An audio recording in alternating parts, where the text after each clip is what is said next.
We're back. Hello, James's mom. Welcome back to the Dysfunctionals, which is a Dungeons and Dragons campaign played by us. And a more kind of informal, relaxed session today, because last session we beat the first big bad guy, resurrected a character, which is new territory for me. I don't know about you. I'm gonna just dive straight in. Last time, the Dysfunctionals completed their first real quest and succeeded in resurrecting Drow Bard Joril, brother of Kyro and son of Sintir. After slaying the Wraith and the power of Eilistraee cleansed the ancient laboratory in which you had destroyed this creature, this anchor of shadow in that ancient place, you found the conscious body of Joril held within the hand of the tall statue that rose high into the air within this chamber. The group returned to the temple above, resting and recuperating, some wounds deeper than others. Joril and Kyro enjoyed the first chance they had gotten to speak with each other for almost a month, when they were interrupted by an aggravated Arthrin, who insisted that Kyro express gratitude to the party for their help in getting this far.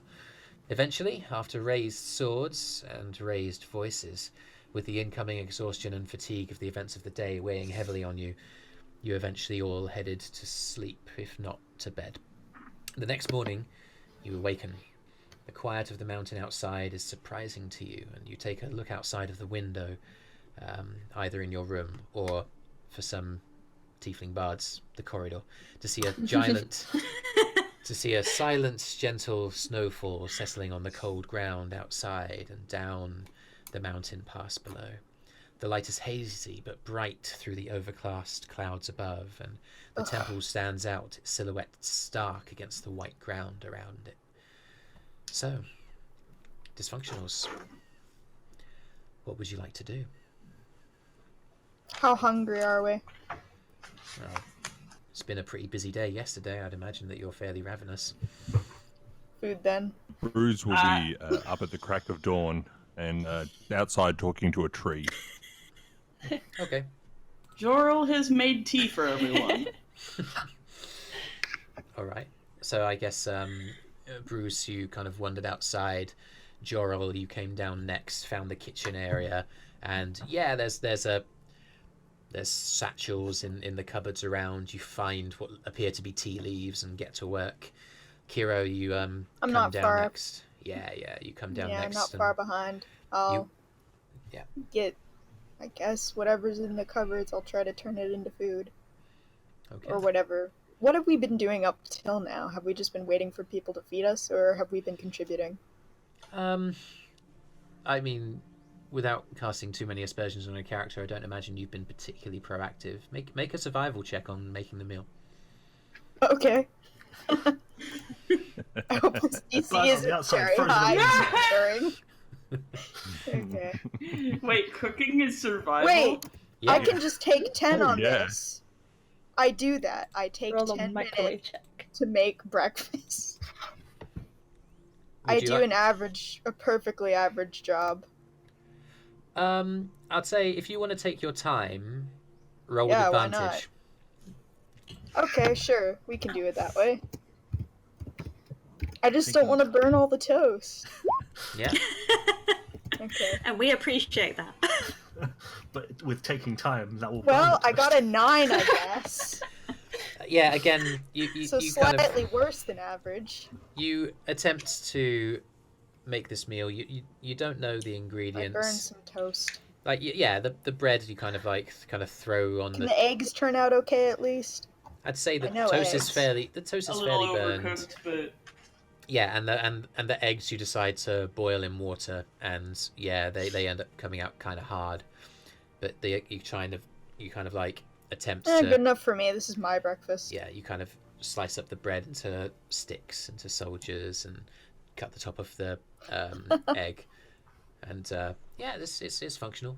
I mean, it's not. There isn't that much liquid to the eggs, so it's basically just like smearing like You're very hardened egg. British, James. Yeah. It's not dysfunctional. I was thinking the same pun. Thanks. It's serviceable. Yeah. I'm all about serviceable. Yeah, he's not trying to Entirely sous vide some serviceable. eggs here. He's just trying to make something edible. Which I accomplished, thank you. You will not be poisoned. Yay, I eat It my is- own cooking. It is a serviceable meal.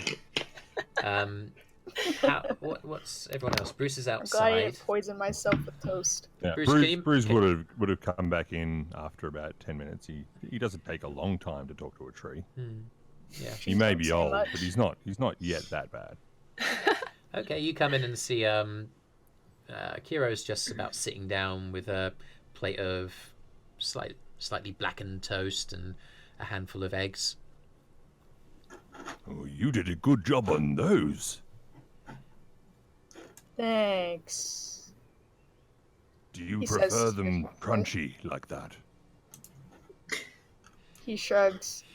I don't eat much bread, so this is about all I've had in the way of bread, so yes, I guess. Rain doesn't grow very well in the Underdark. It doesn't grow at all. Lots Is of there- funguses down there. Yeah, I mean there's Is there mushroom bread. other food about still? Like Bruce can get up and make Yeah. some Yeah. toast and eggs as well. No, There's- Kira I'd ate say all that- of it. There's breads on the side. There's cheeses and I've made there's tea. some leftover kind of sliced goose meat from last night as well. So enough Oh, to make lovely. a Bruce- reasonable. I'll just eat Bruce that raw. I don't is need to going cook to that. layer up the nicest Don't sandwich. eat raw poultry, That's you fine. goblin. Oh my goodness. All right, what are you gonna do, Bruce? Bruce make a survival roll for his sandwich. Go for it. All right. Survival for sandwich. I can't believe we have to roll survival to make sandwiches. Should I roll survival for my tea? This is Next too time I much. make a sandwich, I'm going to be thinking of this. Well, I'm This going is to my say survival that skill.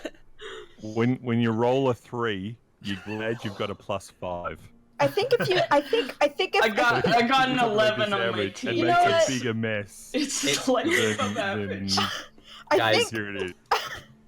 Moving like a layer of goose meat and a layer of cheese between two slices of bread is not hard, and you do so successfully. As you raise it to your mouth, some of it slips out onto your Oh, it's caught in his beard. Oh dear, that's going to take some combing. Meanwhile, upstairs, what are the rest of you guys doing? Is it mid-morning yet? your tongue grumbles. Nah, I think it's morning, right? I mean, I slept in a corridor, so I'm probably still asleep because it probably took a while to get comfy and fall asleep. Okay. Yeah. You waking up, Ella? Yeah, I suppose I'm awake. After I'm gonna stay Kira- in the room now.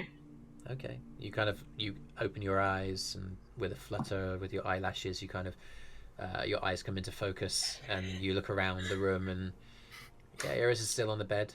There's a large kind of multi-layered thick bandage around her front over her chest, and yeah, it looks like it's been tended to with a variety of herbal medicines. Sorry for the Americans in the audience, herbal medicines. And We understand what herbal means. It's not hard to tell. Sorry, you said what? What is that word? herbal? What is this nonsense? Like they rhyme and everything. I can Plant-based tell from remedy. context clues. Plant-based It's herbal, remedies. mate. It's herbal. Salves and stuff, and yeah. Altis. I'd say mid-morning comes at this point, and Eirys, you kind of like, it's not been the most comfortable night for you. And Once I'm done eating, I go. okay, where are you gonna go? I'm looking for Yell and Ella, so Doesn't take long to find Yell in the corridor. It's actually on the far side. It's not in the right-hand side of the temple, but on the left. So you kind of go up to the corridor on your side. You kind of knock on everybody's rooms and actually peek over and notice that no one seems to be around. You deliberately avoid Arthrin's room, and make your way back across to the other side, up the staircase, and you the first thing you see is Yell in the corridor. Yep. Knees up, head down, asleep.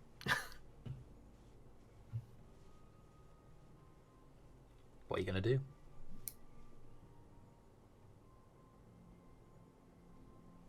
Hello? You with us? Hmm? Is Megan with us? I don't know. Oh. no, It's she's like- done. That's What? suspense! The suspense. What happened? Oh dear. Yell killed you. We dropped into another dimension. I'm more powerful in my sleep than I knew. And you didn't defend yourself, so we assumed it was okay. Yeah. Anyway, yeah. At this point, once you guys have had your tea and breakfast, Eirys, you feel consciousness slowly return to you, and the first thing you're aware of is the kind of heat across your front of the wound, and you move your body, and there's a sting that kind of reverberates across, but then it calms, and it leaves you faster than you thought it would, and then you look down and become aware of the dressings that are over your wound, and then you see Ella, who has started, and as she's seen you stir in your bed, and is sat cross-legged on the ground, leaning forward with a big beam on her face, I would imagine. Sorry, don't want to speak for what Ella's doing right now. Ella, Eirys, hello. have you been here all night? I have, yes. I wanted to make sure you were okay. You were looking quite.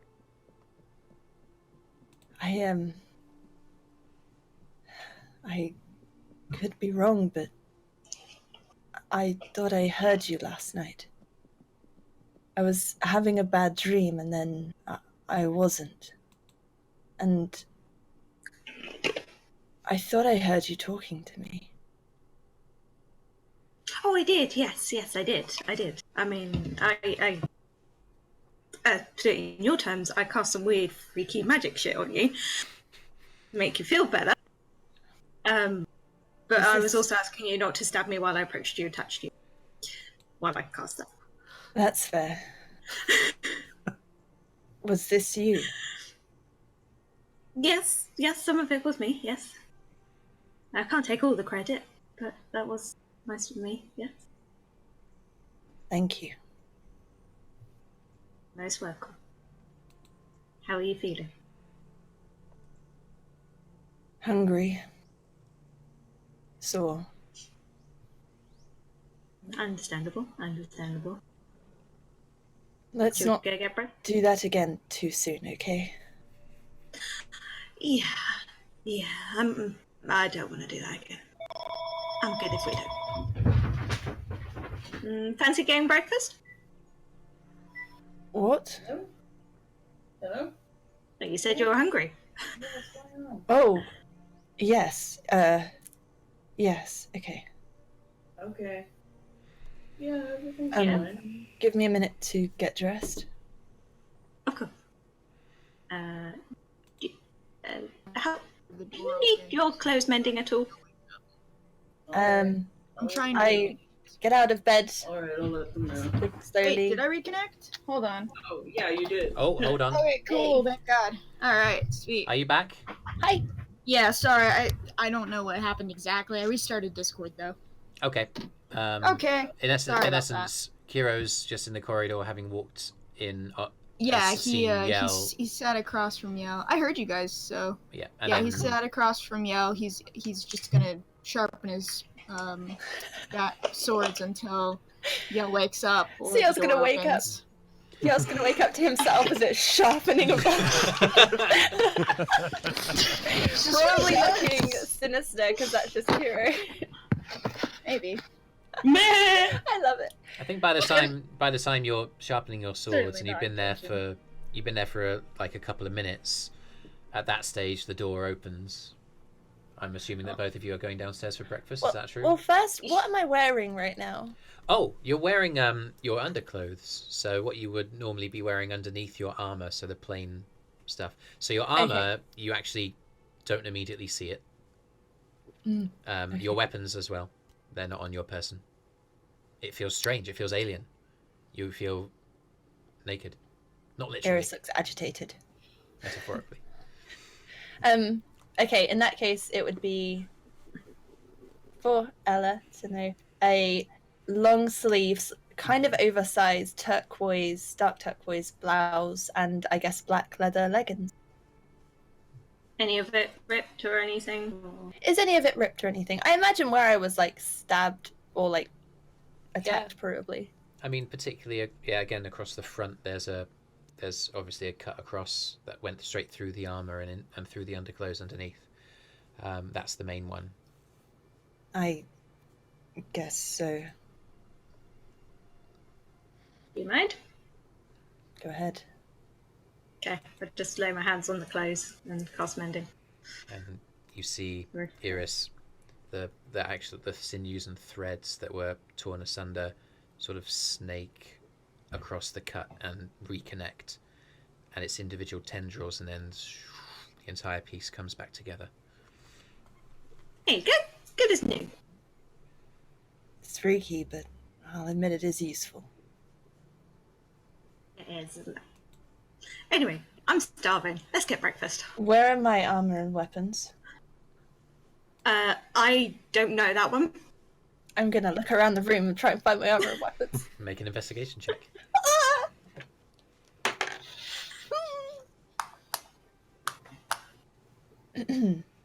11. You immediately see there's a small table on the left-hand side of the door.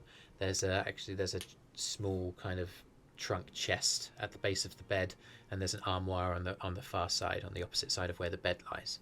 And you go to the armoire first, open it up. It's full of monk vestiges and bands, and sort of, it seems material that's designed to like absorb sweat. So like, for that kind of training, it doesn't appear to have anything that belongs to you in it. Then the next you go to is the chest. You kind of move it open. It opens up, and yeah, your armor is there. Your weapons And my underneath. weapons? Yeah, your weapons are underneath. Okay, I put them on over my clothes. Good as new. Right, breakfast. Looking good. Awesome. All right. Let's eat. And I go to open the door. Yeah, the door And then I go, opens. ah! as you see, It was just like slow motion looks down. I put my blade down when they opened the door.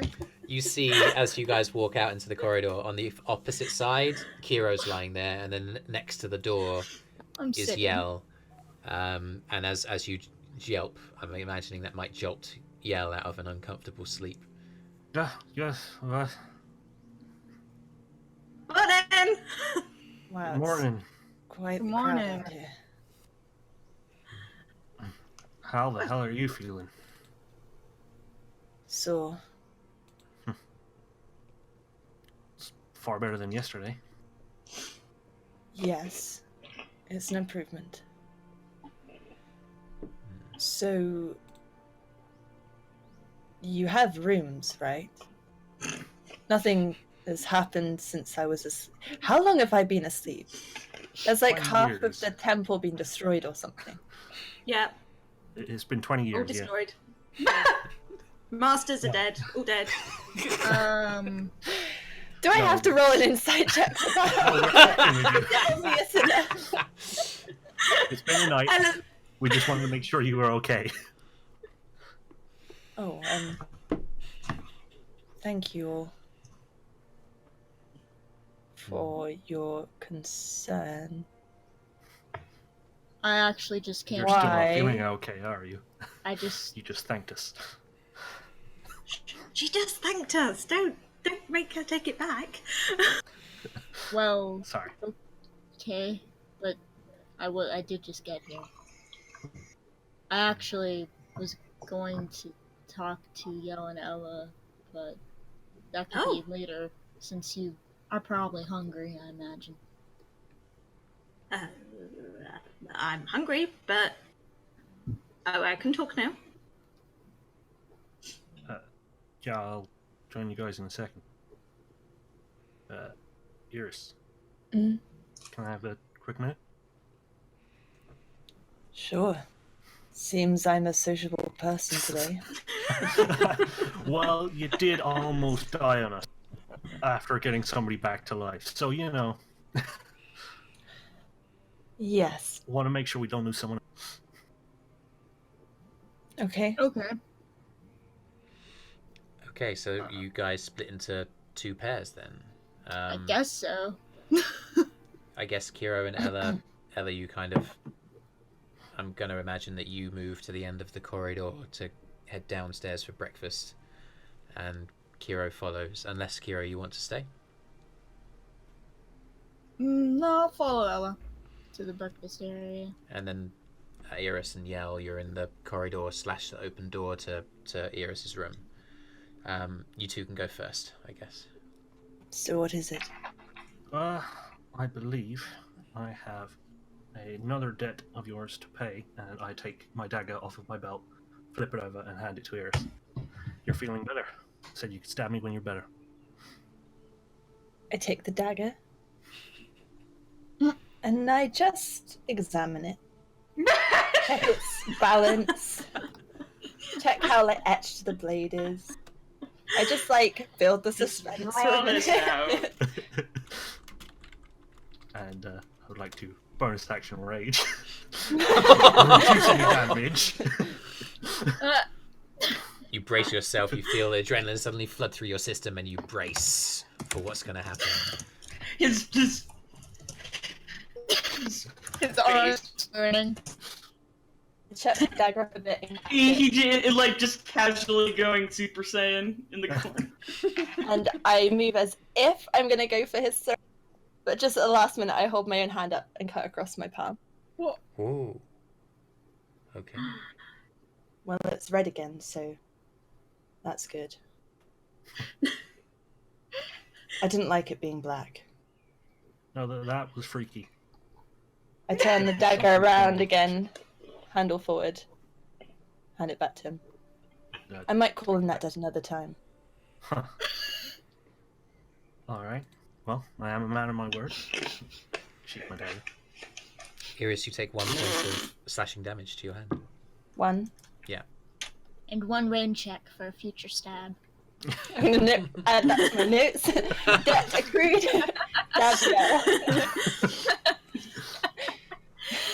All right. So, and anything else, you two, or are we going to head downstairs? You've got balls, I'll give you that. Not the first time someone said that.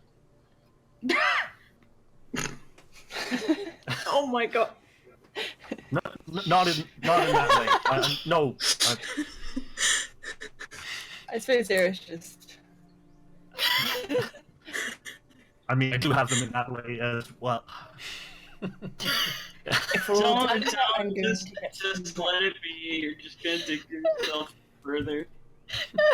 Yeah, go get your breakfast. Delightful. Holding you up. Glad you're okay. All right. Okay. A few paces further ahead, sweeping down the spiral staircase at the end of the corridor, are Ella and Kyro. Over to you. So is she getting breakfast or? No, I'm just going to sweep down the stairs and then kind of, I suppose, just stay around that area, but not go and get breakfast. Okay, so outside the kitchen in the corridor then. Yeah.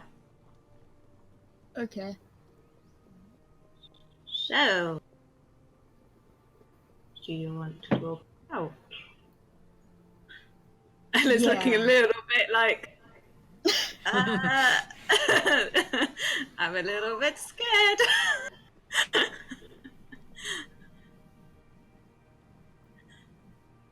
tumbleweed. You've been very helpful with all of this. Oh. Thank you. Okay, yes, thank you. You're welcome. Okay, Um, right. not really used to talking to gnomes. Oh, we're very easy to talk to. Right. Okay. I mean, we're not really threatening. Come on. I mean, have you Yes. seen my face? I'm not really threatening, am I? Right. I'm like, No. yay, hi. I got big ginger hair, massive beard. Very small. Yeah. Exactly. Right. Oh. Right. Well, good. Okay. How's Joril? He's alive, which is much better than before. Most certainly is. You did good. He's got a good brother.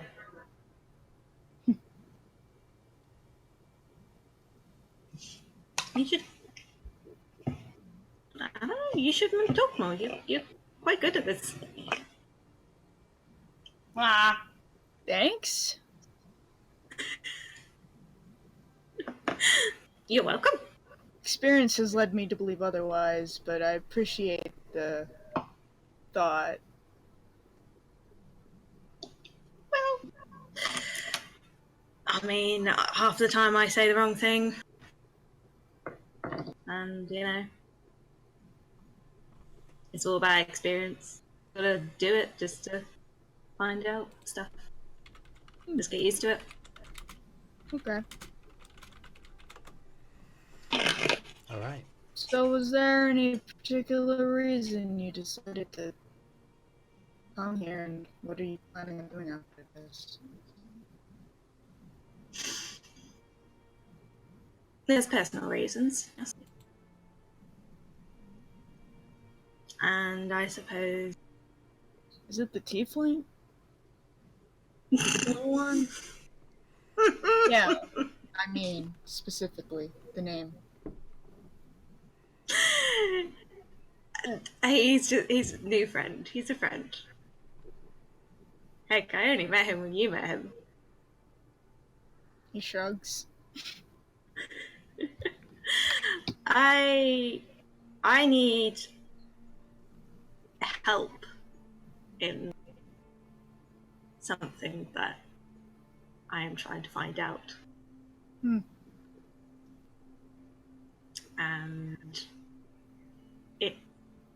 we're going okay so far. But yeah, I mean, you're a good That's fighter. incredibly big. Thank you. I mean, I guess. Well, I haven't really talked to anyone else about anything yet, so I don't know where their stance is on what they're planning on doing, but I don't know, I could maybe help you. I would like that. I need someone who, if it comes to it, can wield a sword and get results. I think that's like my main competency. I would say it is, yeah. I mean, you just run around, slash open those monsters, stab them, poke them with your pointy instrument, and they go, great.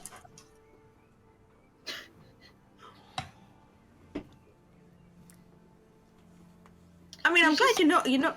He just seems amused by the way you're speaking.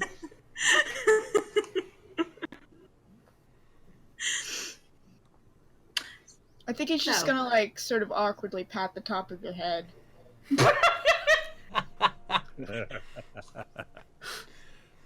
Okay, less of one. Just because I'm shorter than you, don't patronize me and pat me on the head. Okay. And lesson number 2, as you all found out, no throwing the gnome. Alright. Apart from that, everything's good. I hold up my hand to shake. Oh, alright. I'll do that. That's much better. I would very much appreciate and would be grateful for your assistance in my quest. Okay. I mean, I really don't know what it is at all, but we'll see.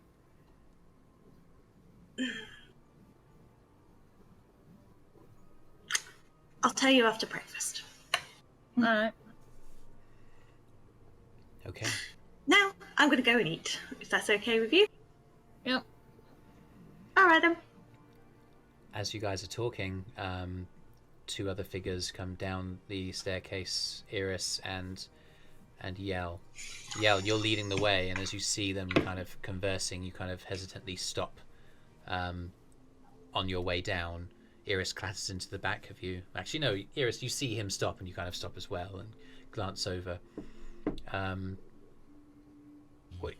I guess you guys watch the last seconds of that dialogue, and then Kyro's just them kind into of contemplating while looking at his hand.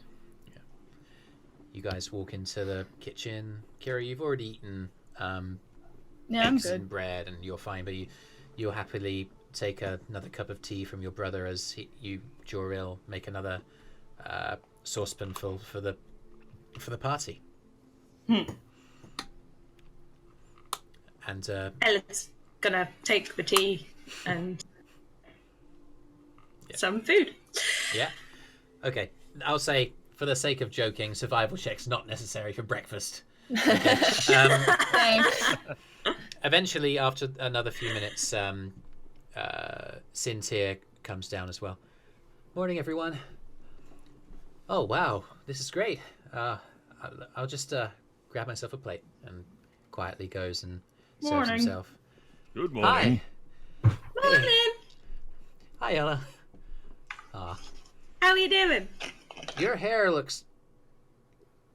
like, half of it looks frazzled, and the other half looks really flat.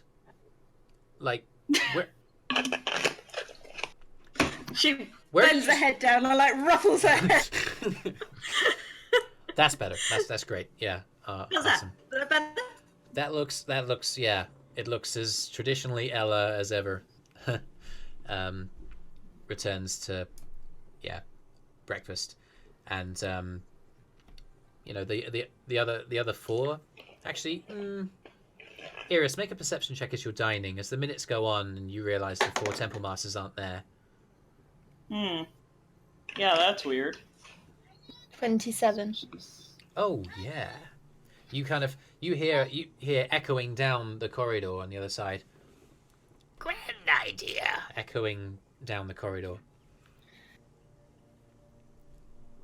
And are they like coming to? Does it sound like they're getting louder, coming towards the hall, like going past / away? And you that picks up your attention, and as you listen, you hear this murmuring chatter of who you. I mean, that was definitely Nihilus, and then Zendron. And you feel like the four Temple Masters appear to be in the central chamber, outside of the kitchen. I'm gonna go and eavesdrop. Okay. As you get up and you slide across, you roll a stealth check. Okay. Oh, I forget how good my stuff is. 24. 24. Yeah. Yeah, Okay. that's a 14 plus 10. Bloody hell. Rogues, Nice. am I right? You kind of move away across, you keep to the shadows. There's a large candelabra kind of sets against the walls, and one of them is casting a large shadow around the corner. And you kind of stay in it, and you look across the way onto the kind of dais in the central chamber. And at the main table there, sat on each of the four chairs there, are the four Temple Masters, and they are enjoying a light meal prepared of kind of similar kind of materials to what you have in the kitchen, but seemingly like freshly gathered from outside as opposed to in the kitchen. And Zendron's like, Yes, well, it's probably wise to give them their space, you know. They've had quite an adventure. York's is like, yeah, I agree. You know, I was thinking of resuming my meditation on the plinth downstairs, what I originally used it for before this all happened, and I was going to extend the opportunity for them to join me if they wanted. I think the Drow Paladin, seems like the kind of person who might enjoy that. That's a great idea! Yes, well, I myself am going to tend to the garden. It's completely devoid of all my herbs and other ingredients. It's been quite a trying few days. Well, I don't know why you're worrying. It's fine. Magic is as good a healer as any herb you can use. Nihilus, that is not very sensitive. What? Whatever. Goes back to his meal. They continue talking amongst themselves, and a lot of the talk is of you. You as an individual, you come up in conversation. They're complimentary of your skill set, but also of the group as a whole. They are clearly impressed by you. And Zendron particularly kind of leans back after a few minutes. Yes, well, I think we can all agree that without them, we'd be in the shit. Yes.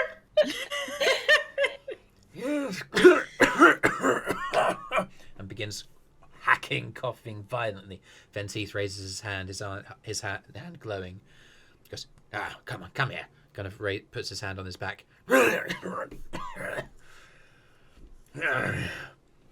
I appreciate the help, but all the magic in the world can't heal old age, my friend.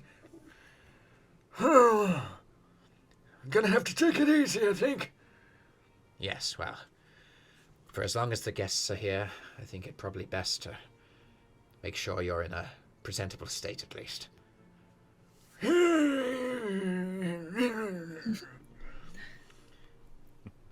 At that point, they kind of...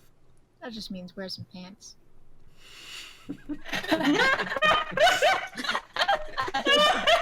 Venteith kind of leans over. Sorry, say again? I have 2 questions. One, does Zendron's health seem improved overall compared to how he was before, when he looked really haggard and worn from keeping up that spell? Or does he still seem to be about the same? With that perception roll, and with that stealth roll, you kind of move across, you take a look. That Zendron is old. Dragonborn don't have a lifespan that much different from humans, and he's got to be in his 80s at the very least, and there's a lack of luster in his scales that betray that. That just means he needs to shed. He seems to you to be of a clearer mind and less anxious than you've seen him before. Like, he always seemed distracted whenever you talked to him, and you weren't sure why before. Now you know that threat has gone, and there's an air of sort of eccentricity which will always be there, but also an air of kind of genuine delight with spending time with his friends. He's unwell. So, all, like before, when he was like limping and coughing and stuff, that all still seems to be the same. You watch as he as best I can tell. He waves away Venteith, and he kind of grabs his quarterstaff and pushes himself up onto his feet. I'm gonna go feed the geese or something. Kind of wrestles himself along, and it's a limp. There's still a limp there. And okay. You feel there's some sincerity to his words. He's old. And my second question was Arthrin at the breakfast table? No. Because I think everyone was there, but Arthrin wasn't he? Yeah. I'm going to go to Arthrin's room. You do so. This is like they say in like dramatic fiction, if a character has a cough, that means they're gonna die later, and there's nothing you can do about it. Like, if they suddenly get violently ill, that's not as much of a death sentence as they just have a subtle cough that gets worse. Got TB. We've all played Blade and Soul. Anyway, yeah. You guys are all eating breakfast downstairs, and what you've overheard was only a minute long. So, but you choose to kind of... Actually, no, the only access to to Arthrin's room at this stage is across the way, across the plinth. As in, like, past them? Mm-hmm. Okay, I'm just pretend like I wasn't eavesdropping and just stroll through. Okay. Acting natural. Yorks are kind of, as you kind of even move out of the shadows, even it seems before you even step out, Yorksa kind of glances around and sees you emerge. Ah, morning. Morning. Yes, good to see you. I'm glad that you're up. Don't stress yourself too hard, okay? It was a pretty big wound. Venteeth looks up. Yes, for you to be on your feet already is well, it's a testament to your constitution and to my craft, of course. Thank you all for your help. Neither I don't doubt still chow it down. Sorry, yeah, carry on. I don't doubt you contributed to me being so recovered.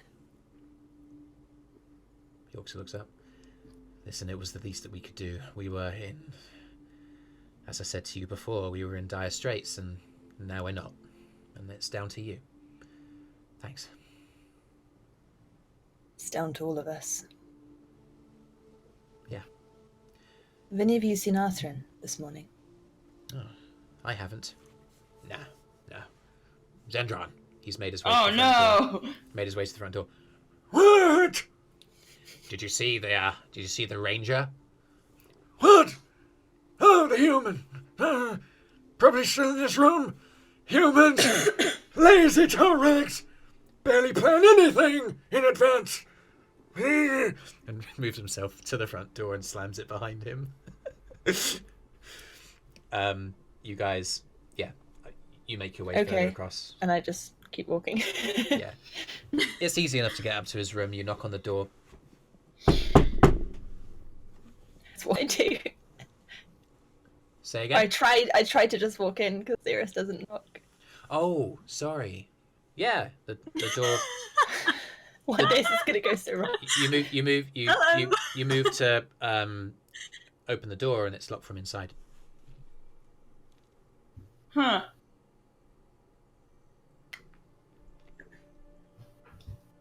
Dun dun dun. I'm gonna give a loud, audible sigh.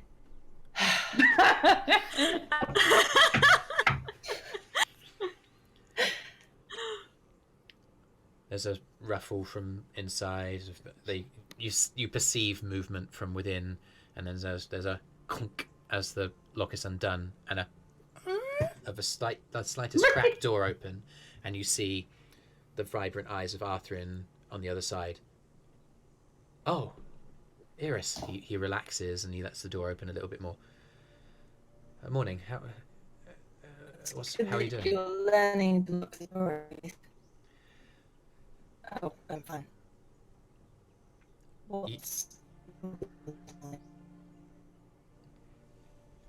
Sorry, guys. I'm getting a weaker connection. Just bear with me for a few minutes.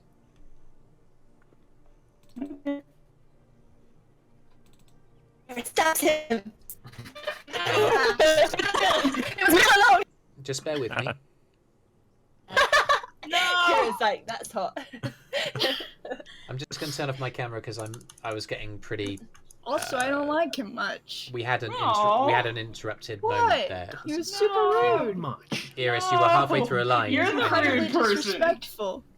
You're disrespectful. Wow. I didn't know you're a foul. Yeah, Eirys doesn't know that this happened, but you were halfway Why through are that you like line, this? Eirys, and the connection dropped. So can you just say what you said again there?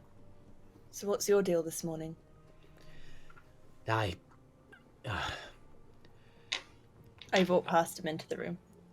kind of like you kind of just grab the door, which still isn't fully open, push it, and you barge his shoulder, and he's not expecting it. Oh, okay, yeah. Do you know what? Come in. Morning. Yeah. Why don't you take a seat? I'm right standing, thanks. Closes the door behind him. Listen, like, it's been a pretty emotional 24 hours, and I may or may not have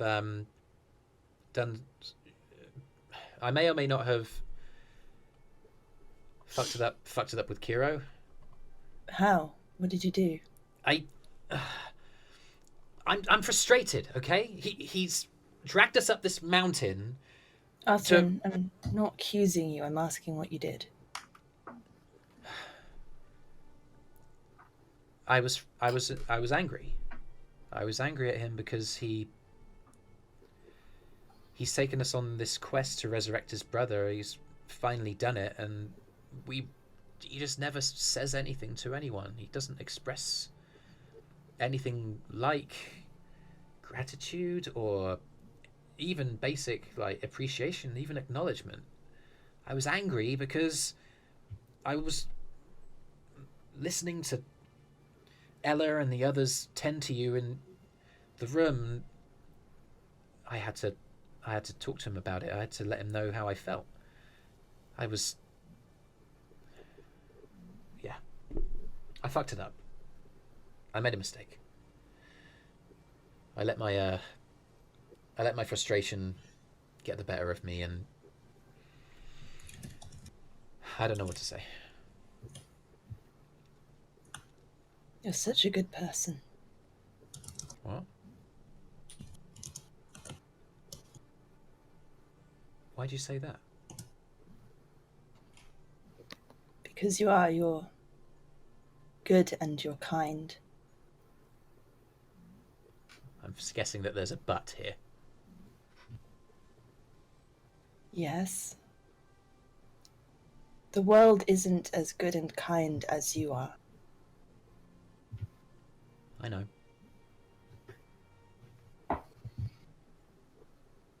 And people like me and Kyro,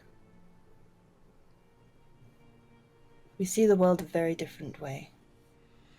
It doesn't make you wrong. It doesn't make us wrong. I can see why you did it. But there'll be a lot of people in this world that you'll meet who won't say thank you even if you put your life on the line.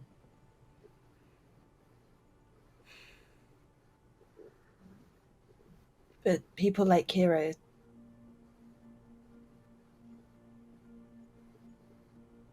you have to look more at what they do than what they say. I think that might help you. Yeah. Such wise words. Wow. I love this woman! I have high wisdom, you guys. It's true. Wow, that's... Yeah, I guess I'll try. Speaking of things in the world that aren't as good as I am, I remember that we mentioned in the catacombs about what we might do after all this. You want to avenge your family. I want you to train me to get better at that bullshit that I pulled in against those armors. I freaking ripped them apart with what you showed me. I want to learn more. I want to get stronger, and I want us to hunt down the bitches that killed my family. I think you have a lot of untapped power. And I'm interested to see where that takes you. But first, I'd really rather take a day off of training physically. So how about I teach you Thieves' Cant while I rest up? What's that? It's kind of a language of sorts. It's more a language hidden among what you would perceive to be common. Like a secret code? I suppose. I'll say one thing that seems perfectly normal, but I'll actually be saying something else to somebody who understands these Right. kind. Okay. Well, what kind of thing do you say? I have examples. Talk about the weather. Okay. It might sound like I'm asking, hey, so how many brothers did you have? But actually I'm like negotiating how much you're going to pay me to rob this person. So, okay, for example, if I were to smile at you and say hail, as in the greeting, hail. Hmm. I'm actually telling you that we're in immediate danger. Oh, wow. Okay. So if we were walking along the street and I walked up to you and said, hail, and people would think that I'm just greeting you, but I'm actually pointing out that there is somebody stalking me who's about to attack us both. Right. Okay. I can see how that would be really useful. Rule number 1, never trust anybody who knows thieves can't. And you're teaching it to me. Yes. Okay. Make an untrustworthy person of you yet. He's going to roll an insight check on you. For what? That's probably a good idea. It's a 13. He's already like taking this lesson well. Yeah. Am I rolling to like whether or not I was being truthful? I mean, you were It being depends truthful, on what he's trying to so find out. Is that what he's trying He's trying to suss out your intentions, like, and in a strange Are way. you- He's trying to figure out like what are He your wants to know your motivations motives. behind your motives. Yeah. Are you keeping? You are trying to obscure your motives, so roll deception. Because you're I'll go being with that. cagey. I'll go with it. Oh, I rolled a 13 as well. Is it plus anything or just 13? Plus your deception. Deception. Skill. Oh, we're gonna get wrecked. I got 17 now. Okay, so in essence, you can, because Arthrin's trying to get a read on you, you can basically project any kind of read onto him that you want. It's that, especially following on from what I said about the world and how it really is. I'm trying to kind of toughen him up a little bit, or like get him as prepared as possible for things that are out there in the world that could be dangerous. You know, like a drill sergeant. You know, kind of like you've got to be him to know him, sort of thing. Like, if you know their ways, then you'll be more protected against. He kind of nods and folds his arms and kind of glances up at eye contact, then breaks it. All right, let's do that. While you're recovering from that crazy wound, which I've never seen anything like that before. But are you all right, by the way? You seem really composed. I mean, it happens. That's never happened before, but Right. I've been stabbed before, and I'm still here, so... Yeah. I mean, yeah, sure, we can go through that over the next few days, and then once you're feeling better, we can move on to the more physical stuff. You and I work quite well together. I noticed. And I'm thinking, once you've got the basics down, we could work on combo moves. It'd probably make us both more useful. His eyes narrow and his head slightly cocks to the right, and his folded arms kind of give way to us as he leans back and sort of like slightly kind of moves his chin up and goes, combo moves? How strong are you, Arthrin? Toss me! If I... You'll have to toss me. No! That's gonna ruin what I was about to say! Sorry. Oh, no! I didn't hear that. I'm sorry. Wow. Please, what was she gonna say for real? It's gonna hurt now. Ugh. If I ran at you, do you think you could give me a foot up and propel me up on top of an ogre or something? I could definitely try and use the momentum. I don't think I'm so good at hoisting, and lifting per se, but if you were to build up a lot of speed, I feel like I could use the momentum, for sure. I think that might make us... better. Proficient. I agree. But first, thieves can't. At least the basics. Yeah. If you're going to want to scout with us, then I should probably teach you some basic silent hand signals as well. Okay. Yeah. Let's do it. Are you getting breakfast? Yeah, I'm fucking starving. Hey. How do I... Kyro's downstairs, right? Mm. What do I do? Shrug it off. We're stuck up here together. We can either be stuck up here together getting along, or stuck up here together at each other's throats. I mean, Right. we just did a good deed together. Whether or not there's thanks, I don't think it really matters. Right. Okay. Let's yeah, I just need some, I need some toast. He kind of he doesn't actually put on his armor. He's still got his underclothes on. He buttons up his shirt a few paces and makes his way down. Well, I follow. I guess I'll talk to Yell now. Okay. If Yell's here. So, yeah, I came down. So, what do you want to talk about? Well, I just talked to Ella about it.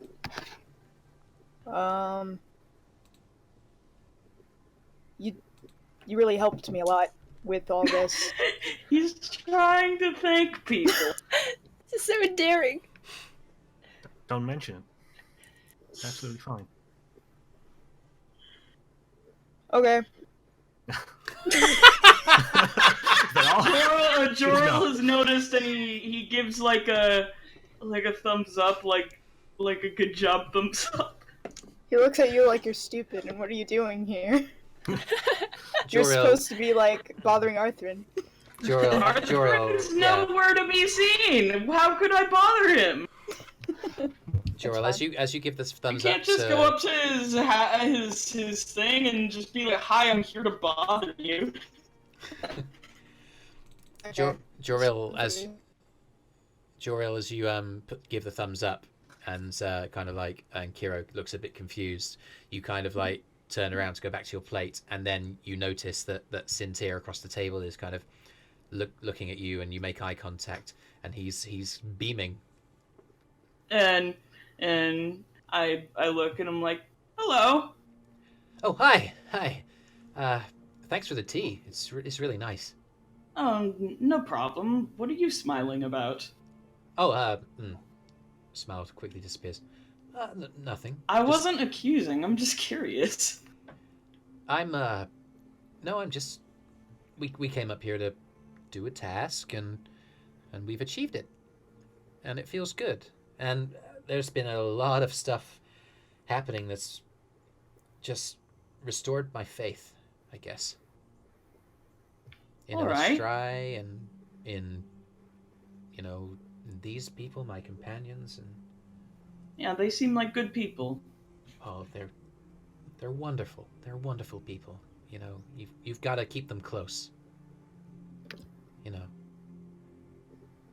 Anyway. I just need to get to know these people. I mean, Oh, sure. I only sort of barely remember them from when we met in that town. Yeah. I don't know much about that, but I hope you I hope you take it on my word that they're reliable and strong and dependable and Well, I mean, I don't need to take your word. They all helped bring me back to life. That says enough. yeah. And the door on the far side opens, and Eirys and Arthrin walk in. Dum dum. Arthrin walks in. Dum. Kyro sat at the table. Dum. He quietly Joril's like, "Good morning." Hey. Hi. Just kind of like pulls a chair on the far side and sort of like quietly tucks himself in. And You doing takes- anything today, Arthrin? Oh, yeah, I was gonna maybe make eye contact with yours. Hit the library, maybe? I mean, sure, wherever you want. Yeah, I guess the library makes sense, right? Because there's paper and stuff there. Yeah. Do you Anyway, want to write stuff down? I think that's probably a good idea. I mean, I haven't done much like schooling, So. Are you studying something? Just to, just while we're kind of resting up here, it seems as good a time as any. So. Yeah. Are you studying something secret? I can't Teaching him how to be a badass. Joril just gives a thumbs up and drinks his tea. Okay. Yes. I need to get more decisive. Anyway, it kind of like crunches into a slice of toast. And then Yorkshire walks inside. Hi everyone. We've left you to your own devices, and we want you guys to know just briefly that you're welcome to stay as long as you wish, and you've got free use of the temple. I'm actually about to head downstairs for a meditation, and just to spend some time reflecting and keeping the mind clear. If any of you wanted to join me, that you're more than welcome. Sintik, his ears prick up and goes, "Oh yeah, that sounds great. I'd join you for that. Awesome. I was actually hoping you'd say that. Is there anyone else, or? Yeah, sure. Eyes slightly widen in surprise. Sure. Okay. Great. Joril will also go. All right. Because he's wondering, Kyro wants to go to a meditation thing? Now this I must see. I mean, basically, right? It's essentially the equivalent of taking a nap, right? I guess, yeah. There's character. There's restorative elements to it. I suppose so, since what he would consider to be trancing. taking a nap, because trancing has a lot to do with meditation. So it's very similar. Yeah. But it's less of a kind of focusing on the physical element, which is what you traditionally do when you trance, and more of a kind of looking elsewhere, looking upwards, or looking into the kind of divine, potentially. So there's that kind of direction, which, yeah. Well, you can go downstairs and see what happens. Yep. Okay, well, great. Why don't you guys come along with me? It'll only be maybe half an hour or so, to be honest. So, we're doing something as a family. He doesn't say that. Oh, No. I'm glad. Why must you be this way? I'm saying that out of character. Yeah. Sintiz kind of slowly gets, kind of pushes his chair back, gets onto his feet, and looks kind of warily, and he's clearly holding back quite a lot of excitement, because this is sort of his jam, and both of his sons are doing it, and he's like, Kyro just seems tired. you guys head off downstairs. What I'll do then is, in terms of this short break, this short sort of downtime, I'll break it off from here. If any RP happens, and it happens organically, I will go along with it. But what I'll do is I'll start with the meditation, go from there to each character, just asking what you guys want to do with this downtime. All right. So just start thinking about that while this is happening, and then we'll come to each of you. All right. So you guys head downstairs along the underground corridor and to the plinth that, Kyro, last time you saw, it was Venteeth kind of with this orb of light that was keeping away this dark incursion. You destroyed the wraith anchoring it to this plane, so that threat has passed. And the plinth can now be used for its original purpose, which is a place of calm, of meditation. There's no adornment, no statues. It's just a slightly raised sort of almost like a giant rock that's been sanded down to just being a couple of inches tall, and it's very flat and smooth. It echoes as you step onto it, and Yorkshire kind of turns around. Right, I'm glad to have you with me. I'm usually on my own. Anyway, I guess what we should do is just sit in a circle, and she kind of goes down onto cross legs and indicates to you guys to join her. Cynthia smiles. Crisscross applesauce. Yeah, Cynthia does so, and sits next to Yorkshire on her right-hand side. What are you guys going to do? Follow I'll do directions. Yeah. Okay. So it happens that Kyro, you're sat directly opposite Sintir. Joril opposite Yorksa. She kind of starts with a stance. She kind of moves her hands to her side, slightly raising them, and closes her eyes. And she goes, let's just start with a basic breathing exercise. We know that all internal peace comes from the sound of our breathing. And she directs you through in and out and in and out. And over the next few minutes, under her, more kind of just together you share this space. And as the peace kind of descends into this place, I need you both to make religion checks. Huh.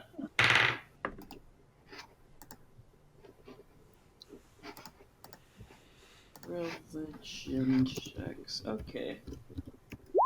6. I got 14. Okay. Kyro, you kind of like you sit down, you cross your legs, and you try and mimic the movements. I'm You not kind really of, going for no. connecting with deities. I'm just Nah. trying to maintain some semblance of calm. Yeah. And it's kind of difficult given your turbulent emotions right now, and you kind of like you're continually squinting out of your right eye at Yorksa and trying to mimic her movements, and you become so focused on that it's difficult to really kind of leave the room and focus on anything else. And you actually kind of you end up just opening your eyes, and you see Sintir across the way, and his eyes are closed, and there is such a blissful smile that's warm and just seems so joyful from within, and his face is slightly tilted upwards, looking towards I guess what he perceives to be Eilistraee or whatever what you don't remember the name of the god, but like he's clearly having quite a euphoric moment, having rolled a natural 20 on his religion check. And then He's having a religious experience over here. he's had a lot of those recently, guys. You guys, and then you kind of glance over at Joril, who is Joril. You're enjoying the quiet, and you feel like there's a time of connection here, particularly between you and your brother, that you're very appreciative of, and that makes you happy.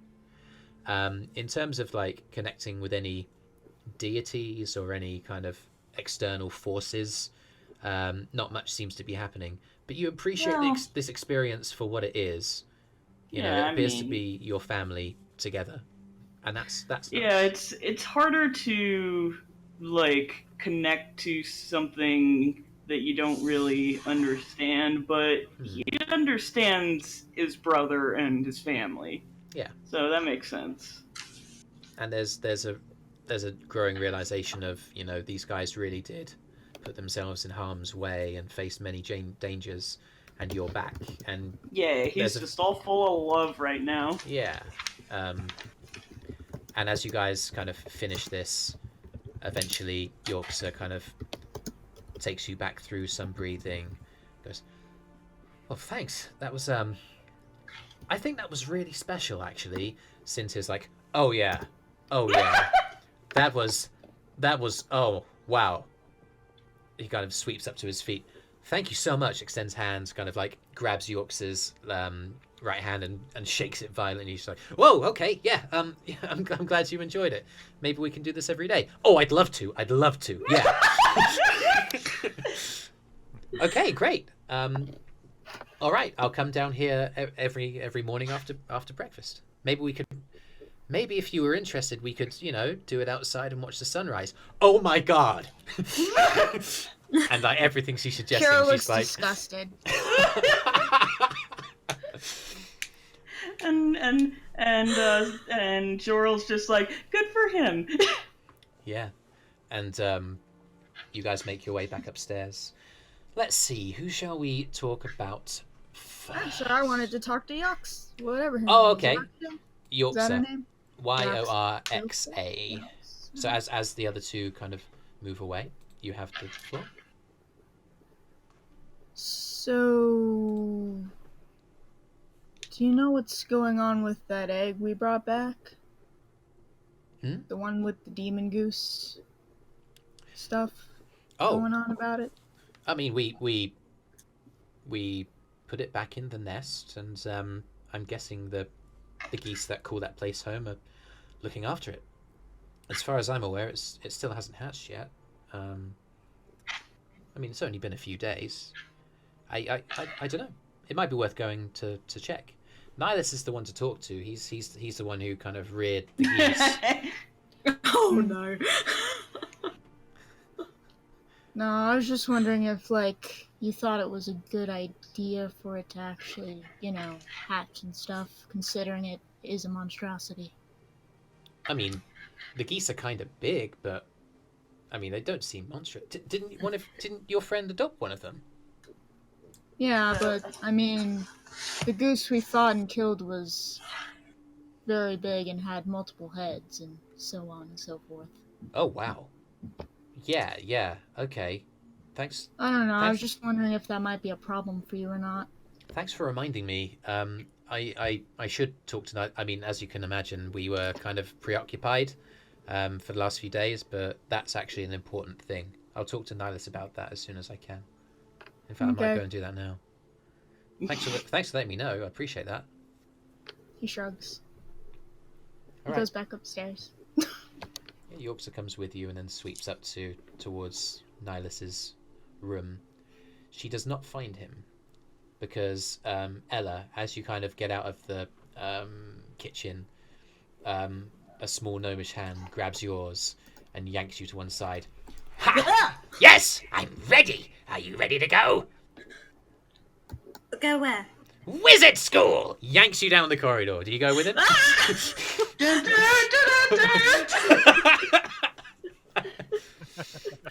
I quickly grab my copperpiece and say to it, send a message and send a message to Yell and say, I'm being dragged to the library. I've not gone walkies. If you need me, I'm in the library. You can reply to this message.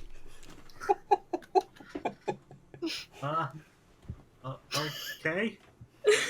Disappeared fast. Who are you talking to?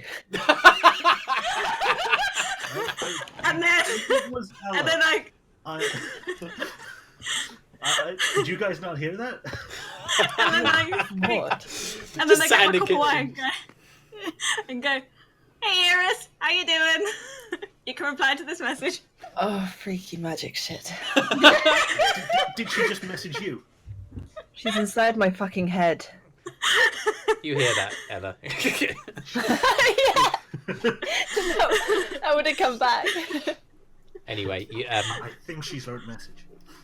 Nihilus yanks you down across the main chamber and into the library on the side. He's already kind of prepared the desk, and there's a variety of. You've seen scraps of paper in this room before, and they are obviously of standard quality, but these rolls of paper that he's prepared appear particularly exquisite. There's almost a bounce to them as he kind of indicates to you over and places your hand on them. Feel it. This is the start of a great journey. I hope you're excited. I am. Fantastic. I have to say, feeling paper is a little bit creepy, but... No, it's exciting. Love paper. Come on, let's see the scrolls. And he kind of like indicates to the safe that he's kept them in and kind of sweeps them out.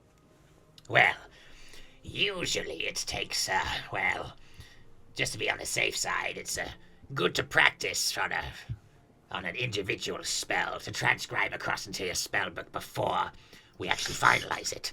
And that's why we have this paper. It needs to be of a specific quality. And unfortunately, I've calculated that for each of the spells in these spellbooks,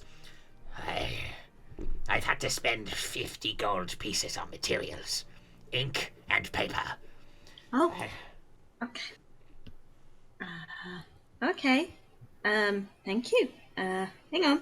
And I pull out my little purse. Ha! He kind of cocked his head as you start What? counting out the money. I'm assuming that you are. Yeah. Okay, so it's 150 gold pieces if you'd like to learn all 3 spells. What was it? 153.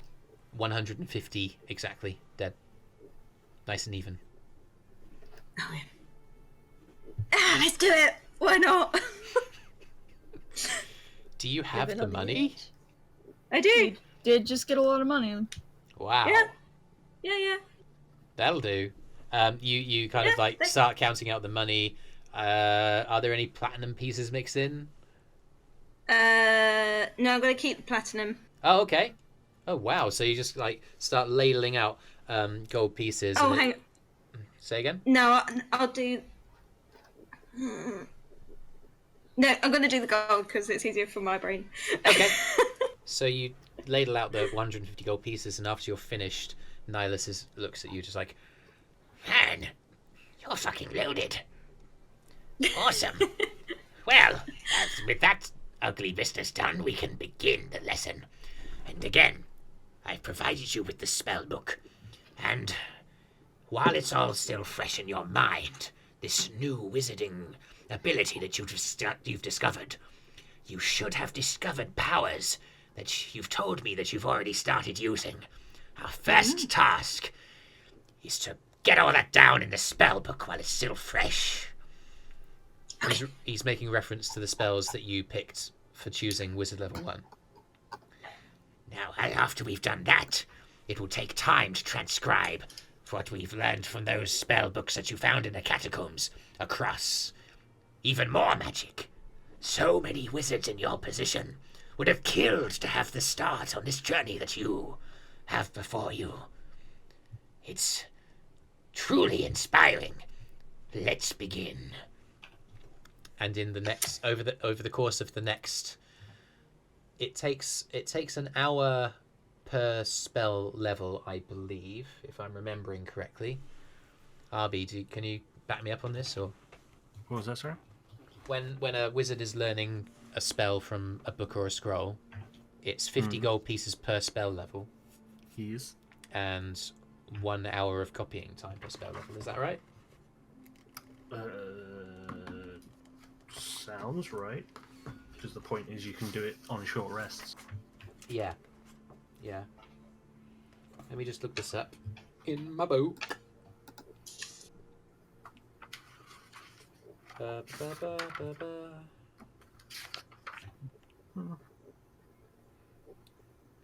D&D Beyond, guys.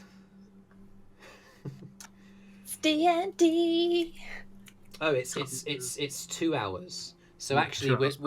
we're looking at it taking at least a day for Nihilus to take you through like the wizarding basics, the spells that you've. In fact, you know what? We're talking like 3 days of continual study, alone on just transcribing the spells that you are learning into your spellbook, including the ones that you acquire at level 1. And then, like, Nihilus is intending to teach you about the specifics of spell preparation and actually give you some practical practice, and intends to take you outside and show you the movements and actually physically practice these. So we're talking in 3 days of copying time alone of study in the library. Interspersed with that, you have the practical element of practicing spells outside. We're talking 5-6 days of continual study for Ella as she begins this journey along becoming a wizard. He's an eccentric teacher. He's excitable. He's clearly full of energy and overjoyed to have somebody who's interested in learning the arcane ways. And you spend a couple of hours transcribing across your first spell, which we'll say, for the sake of argument, is the catapult that you managed to produce downstairs in the temple when the adrenaline was flowing through you and you weren't sure what you were doing. He takes you outside and you guys go through the movements so that you can procure that magical effect more readily and on command. And as you grab onto a rock and fling it across the way, hitting another one and breaking into 5 pieces, the shards flying across the kind of winter tundra, he starts dancing around and he grabs your hands and dancing, and you and you get a real sense of the kind of pure unbridled joy that this old gnome gets from procuring these magic effects. So for the sake of what you're doing in this rest time, it's pretty much the first week is just practicing magic and transcribing those spells. You happy with that? Sounds good to me. Is there anything else that you want to do during this time? I need probably like times that I'm having a break from studying stuff, I will teach Yell some Gnomish. Yeah, I'm going to say that's... I'll say that process begins. For the sake of making this nice and sweet, I mean, is it each evening? Yeah. Yell, Mm-hmm. can you... There's a number of rolls to make here. And you're doing it with advantage because you are learning from somebody who is fluent in Gnomish, so you have a teacher. What do we reckon? What do you think? Straight intelligence? I mean, that's a language one, so makes sense. Is there a skill that is attached to language? Not necessarily. Nope. So we just do a straight intelligence roll with advantage. Let's say 5 times for now, to see how quickly you're able to build this up. So first one is dirty 20. Okay. That's pretty good. Yeah. Sweet. Second one is 17. Okay. So you're getting your basics down. Natural 20 on the third one. Nice. You know, So like 22 10% total. of the colors. Jody, you're muted, by the way. 'Cause I saw your mouth moving. I said you teach Ella Gnomish on your natural. Yeah.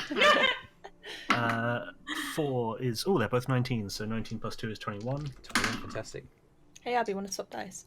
This is the last one. Last one is 11. You have Okay. trouble with conjugation.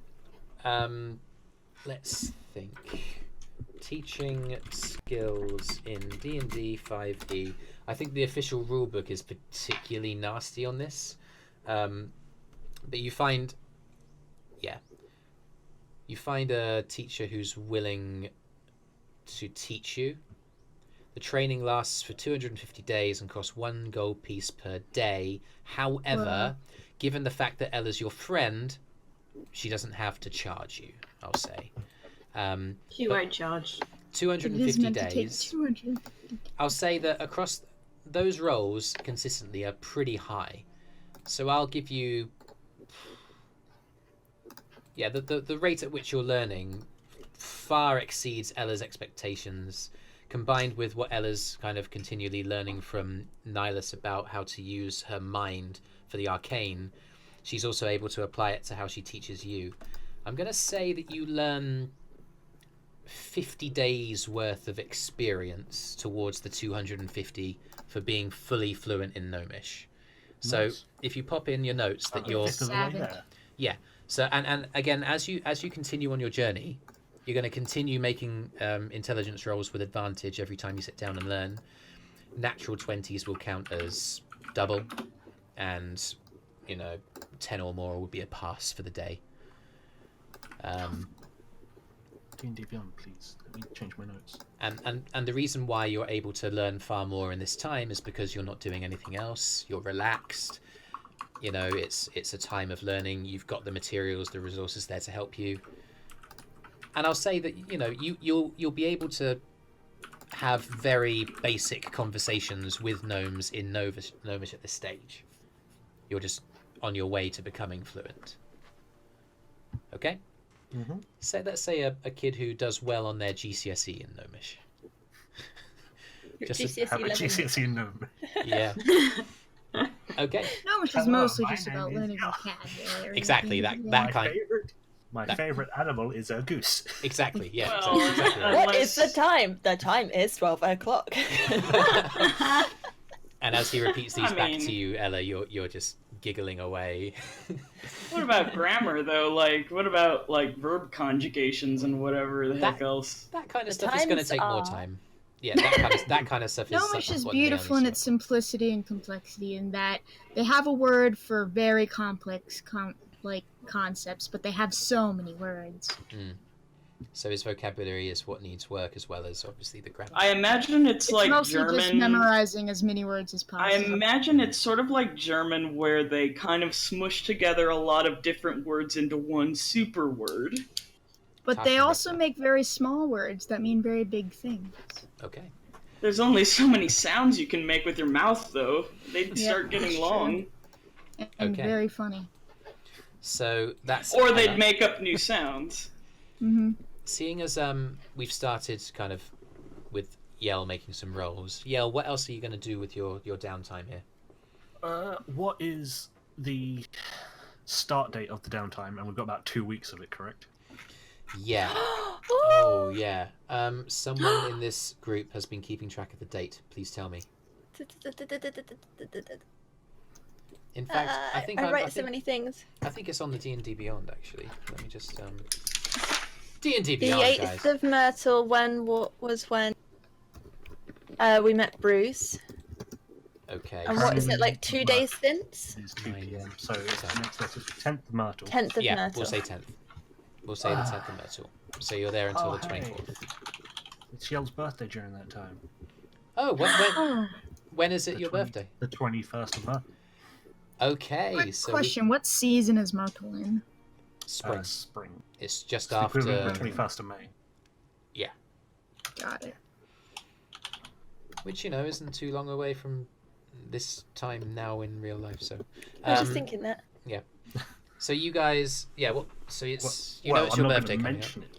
I know it's my birthday coming up. I'm not going to mention it. Okay. You're one of But those. I am going to find for that day as much alcohol or something to get me absolutely wasted as I can. I'm going to spend that day just looking at the chain I have in my pocket, getting as wasted as possible. Is Iris near and does she spot this? I mean, I'm She's not looking trying at to hide everything it. at all times. yeah. I'm not trying to hide it. Yeah, why don't you make an investigation check? Me? Yell for the All right. alcohol, finding the alcohol. Oh, we're going to try and find the chain in his pocket. Nah, Sorry. My bad. we'll get to that. Nah, you're just cute. Put him down. It's a 15 on the investigation. As you kind of I'm going to make it taste like alcohol. as you Very as you kind of like look around, you find yourself going down into the kind of cavern underground, looking down the tunnel that leads to the catacombs that you've gotten to know quite well. And as you stare down, you hear a voice from behind. You're not actually thinking of going back down there? Depends. They got any fucking booze down there? Oh, that's a great question. Come here, Tiefling. And he takes you down the right-hand side, so the corridor that goes immediately underneath the He wing, knows where the of- booze is. the wing of the temple that takes you up to your bedrooms. And he kind of like looks around. Where is this? Aha! Quarterstaff. Tap, tap. The stone walls separate and reveals a humble but quite cool hidden little winery. He's got a variety of wild mountain berries on all kinds of apparatus and distillment, and there's a rack of bottles, a small rack of glass bottles on the right hand side. He kind of like leans down and his snout kind of sniffs around. This is the closest thing to firebrand whiskey I've been able to make up here. What do you think? Hands it over to you. I'll take a swig of it. Yeah, con save. That's my specialty. Oh, it's not my specialty, but I'm pretty good. That's 22. Yeah, it kicks and it burns as it slides down your throat, and you kind of flex your neck as it goes down. There's a crack on the side of your kind of sinew as you do so, and it settles nicely in your belly and it feels warm, pleasant. That's damn good. I tell you what, you fucking keep it, but before you do... Grabs it from your hand. What's this? And he does his flame breath attack. And you notice it goes like all the way down the corridor. It's because of the alcohol. Yeah. He goes, I'm not bad face.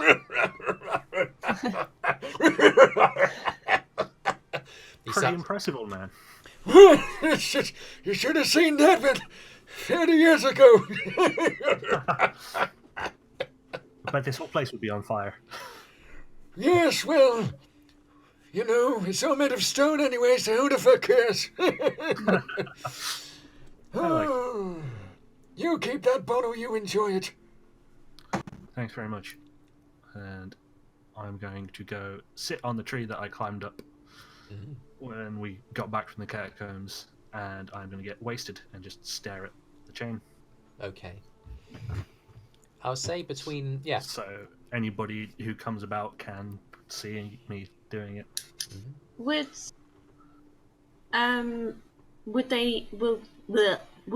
and Yell been doing their learning together in that evening or not? You're gonna show up wasted. You'd have been sharing, yeah, that maybe about again a couple of hours before bed, after dark, together in the library, kind of studying together. And yeah, there's one day in which you finish up with Nihilus. He kind of excuses himself to bed. He's an old gnome. He needs to go to bed early.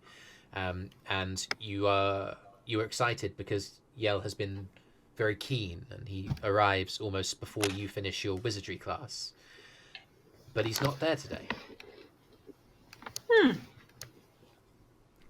I get out my copper piece of wire and go, Yell,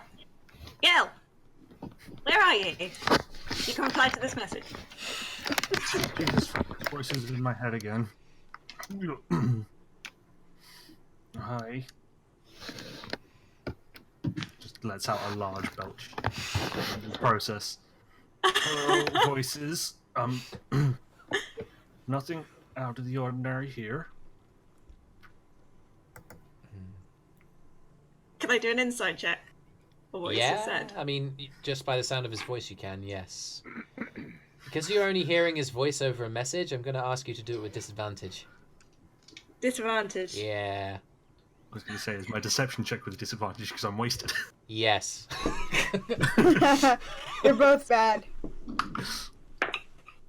So they were both 6, plus 7 on deception makes that a 13. That's not a bad roll. Not a bad roll on disadvantage. 18. Oh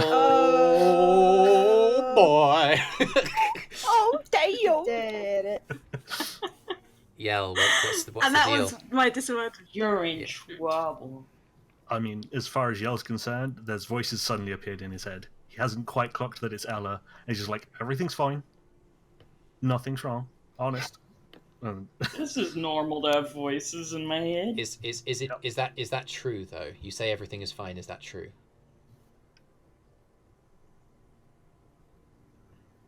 In what sense? Are you trying to deflect attention from what you're really thinking, or are you genuinely okay? It's definitely trying to deflect anything. Okay. And Ella, you get a read on that. You get a read that he's tipsy. You get a read that he's hiding something, and there may be a reason that he's chosen to. Yeah. What are you going to do, Ella? I am going to talk to my copper piece of wire again. And I go, you're not okay, are you, Yell? Where are you? It's Ella, by the way. You can reply to this message. Okay, as she gave the indication, it's like, oh, hi. I'm out by the tree, but I'm okay.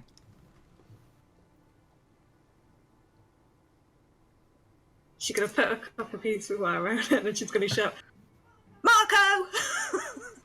in the vain hope that he'll shout Polo back. And try and find like the tree. Surely he can't resist. I'll say that the window is open and there is a faint echoing across the way. I mean, Ella, make a perception check to try and hear that. Oh. Perception. Oh, no, that's not one of my I mean, you good hear it in your head no matter what, so you know I said polo. Come on. 18! You don't hear it. He said it very quietly and he's outside. But I thought that you were not casting a message, were you? You were just yelling. Is that true? Yeah, I was just yelling Marco. Yeah. Oh, yeah. sorry, I thought you sent a message. Yeah, because I'm trying to find you. Yeah. Because Yell wouldn't have heard. Okay, yeah. You didn't send a message. So even though you see it kind of echoing out of the window, there's no reply. I am gonna just step outside in the vain hope that Out of the library, across the main chamber, Yorkshire is kind of reading quietly on one of the pews alongside and kind of glances up and sees you walk by. You ignore her and open up the main door outside. And yeah, there's a small tree ahead on the right-hand side, about 30 feet away. And you see Yell. Tree. He's climbed up into the branches and is sat between two large ones, half lying down, letting his legs hang lazily over the side. There's a bottle in his hands. Gonna try and climb the tree. Make an athletics check. We all know how it does with me.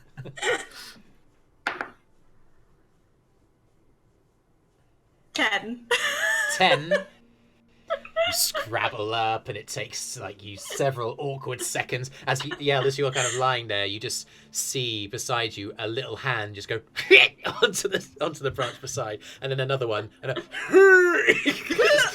as Ella kind of drags herself up. She manages it, but it's excruciating and hilarious. You're right there. Oh man, that was hard. Why the freaking heck are you up in a tree?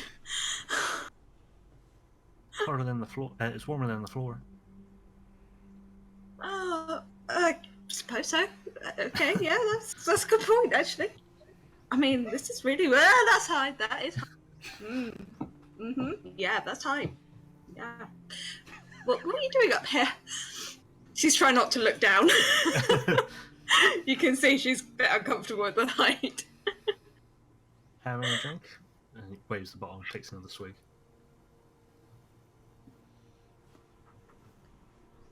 Can I have some? Sure. Hand over the bottle. I take a swig. Con save. It's a wonderful con save. I want to make a con save better than the rest. She's full of 11. 11. It's not too bad. You kind of take a kind of half mouthful, swallow. It burns behind your teeth and all the way down your throat, and halfway down you gag and spray it everywhere. It's disgusting. Oh, where did you get this? Zendron gave it to me. Zendron? He's a dark horse. Dark dragon. Dark dragon. I like that. So. The centaur is the dark horse. I heard that. Shit. Quick, scatter! Did you hear that too? Or was it in my head again? No, it's echoing from across the way as you see Venteeth quietly kind of clop into the kitchen area. So, are we drinking for a reason? Well, I am. You may not be. What's your reason? Well, I guess technically today is my birthday. But, you know, things happen. People, family, none of that. You know. Oh, it's difficult.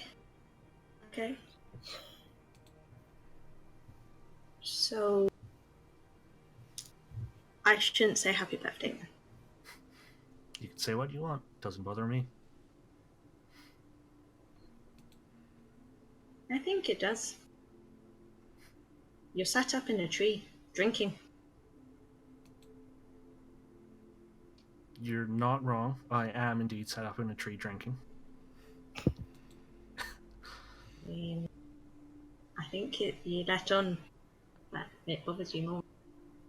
Yeah, it does. Yeah, it's hard. It's been, what, 14 years, I think, now? Still hard.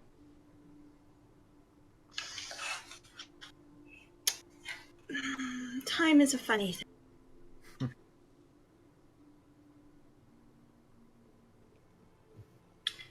I was told once it takes a strong... Well, you cut out. Oh. No, you're cutting out, and this is a beautiful moment. Please restart. Don't panic. Start again. Just I think you said, like, I was told once, and then you were just like... Yeah. Go for it again. I was told once when I had my heart broken that it takes a strong heart to love, but it takes an even stronger being. Cut out, yeah. No! It I takes want to know the yeah, quote. speak nice and clearly. It takes a strong heart to love. But it takes a stronger heart. It takes a stronger heart to continue to love after it's been hurt. Those are some wise words. And, Cry. I have a few wise moments.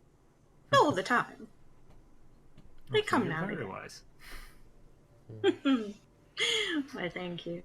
I don't act like it half the time, I know. But yeah, You should meet my family. You should come and meet my family. I'd like that. They'll accept you. They'll very happily make you part of the family. It's different to what I'm used to. Being what I am. Did you have any brothers or sisters? Yeah. 2 sisters. What are their names? 2 seconds while I pull up my backstory note. Haven't had to talk about them in so long. Yep. So I got hardly like remember what I called them. Down somewhere. It's just been so long. Well, I had one older, one younger. Oh, you're middle. I am the middle. Oh. I suppose I'm kind of the middle. Anyway, continue. Sorry. Not at all. Well, my older sister, her name was Audacious. She went off when I was... Oh no, he young. said was. Yeah, they're dead. Her Yeah. name was Audacious, and she she left when she got to 18. Took her own path. Haven't heard from her about a year after she left. But then there was my younger sister. Her name was Joy. Joy. Joy. Oh, that's a beautiful name. She was a beautiful girl. Had the best smile, similar to yours. Oh, well, they do say smiling is good for the soul. Not sure who said that. Yeah. I mean, it doesn't hurt to try.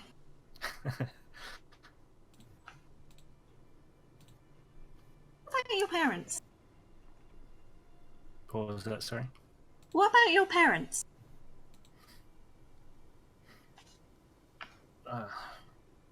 My father's name is Truce, and my mother's name is Shine. Or was, I guess.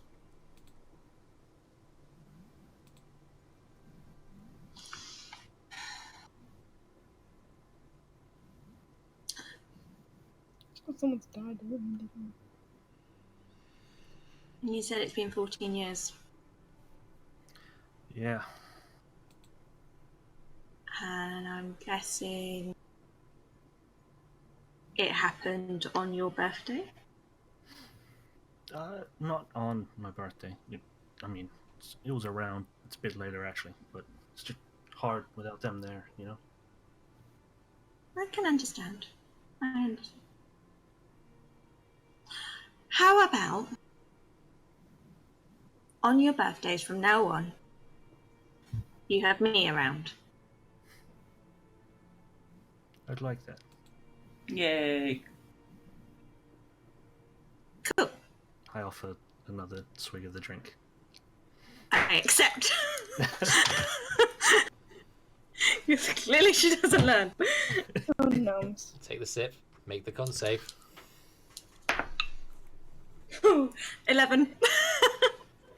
It's just as horrible as before. It's the same as before, but this time you're able to brace yourself for it. And I'll say I'll lower the DC as you kind of as you're aware of what's coming, and you sip and you swallow and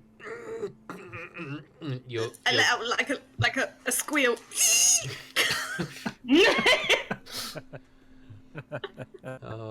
I take it you're not keen to the spirits of the alcohol kind. Not this one. No, not this one. Definitely not this one. I mean, ale. I've been banned from drinking ale by my brother, bro. It was quite messy last time. I think Didn't go down well. I think when we get back to where there is a tavern with lots of ale, we have lots of ale. Oh, okay. Just don't tell Brock. I won't tell Brock. Good.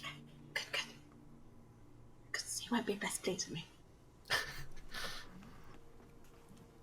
As in the I really hate to cut across this, but in the interest of getting through everybody else, we still have Joril, we still have Brüz, we still have Kyro and Eirys to figure out what you're doing during this downtime. So let's go Joril first. What are you doing over these 2 weeks, 10th through 24th of Myrtle? Well, he's probably training because he needs to catch up with everyone else, and he probably realizes that. Yeah. I'll say that with the combined help of your brother, of your father who kind of gives you like a little bit of guidance with a short sword or whatever weapon that you favour, and actually of Yell, who makes some time between practicing the gnomish alphabet. Yeah, because he's the only other bard here. Yeah. He gives you some particular insights to how to go about channeling the magical energies particularly, and that intrigues you. As you Yell has a much more bombastic style than Joril does. That's definitely clear, though. you quickly realise that the sort of the brave and not brave, you're brave as well, but the kind of like taking problems head on, raging, melee kind of flourishing that he shows you isn't really your jam. It's you want to specialize in something else. I have nothing against that. There's definitely a place for people like that. It's just not my thing. As you see one of the hastily constructed sort of like training dummies out of old wood that's rotted off of the fencing and being reused for this, as Yell hacks across and detaches like what would have been the head off of this thing, you're like, oh yeah, that's useful. And you try and kind of replicate it, but you know that magical energies is where you lie. So I'll give you, across 2 weeks, I'll give you 200 experience points for the training that you get. Right. So you're on 350, so you are on level 2. He also, as a prank, he's practicing disguise self, so he basically will disguise himself as what he thinks of as a generic person that's at this, like, one of the temple elder people. Yeah. So he'll like, not any of them in particular, because that's not how disguise self works, but he'll just like, I'm a random human that I totally belong here, and I'll like walk past Kyro to see if he notices or something. Okay. Kyro. Am I not aware that you can do this thing? I didn't have that spell before, I don't think. Okay, well, he'll definitely think it's weird. Or you kind of like glance after. There's like, is that one of? Oh, you don't care. and if anyone and then after a little while he just like, starts hanging around. I mean, he does care if there's someone else here. And if anyone asks, like, he'd probably follow you actually. Oh, He'd okay. probably just follow you, but secretly. Yeah, Kyro, make a stealth check. Yeah. 15. What's your passive perception, Joril? My passive perception is 12. Yeah, you don't see. I am hidden.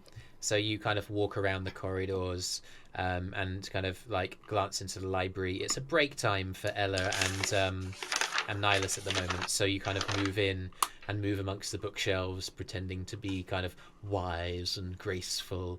And Kyro, you watch this guy do it, and you're like, who the hell is this guy? I pick up books and pretend to like find them very interesting. and specifically pick out books that are about esoteric topics. Make an insight check, Kyro. Okay. 7. You have no idea who this guy is. Inscrutable. Who the hell is this dude? So you carry on watching him, and eventually you tire, I guess, Joril, and you drop. Well, after an hour, it'll just like wear off. So if it's getting towards almost an hour, then Joril will just walk somewhere where he thinks nobody is, and allow the spell to go away. Yeah, I guess you return up to your room, Kyro. As you follow and see him go inside, there's a penny drop moment. You kind of go up to the keyhole, look through, and see as the magic fades, and your brother reappears in this figure's place. Yeah.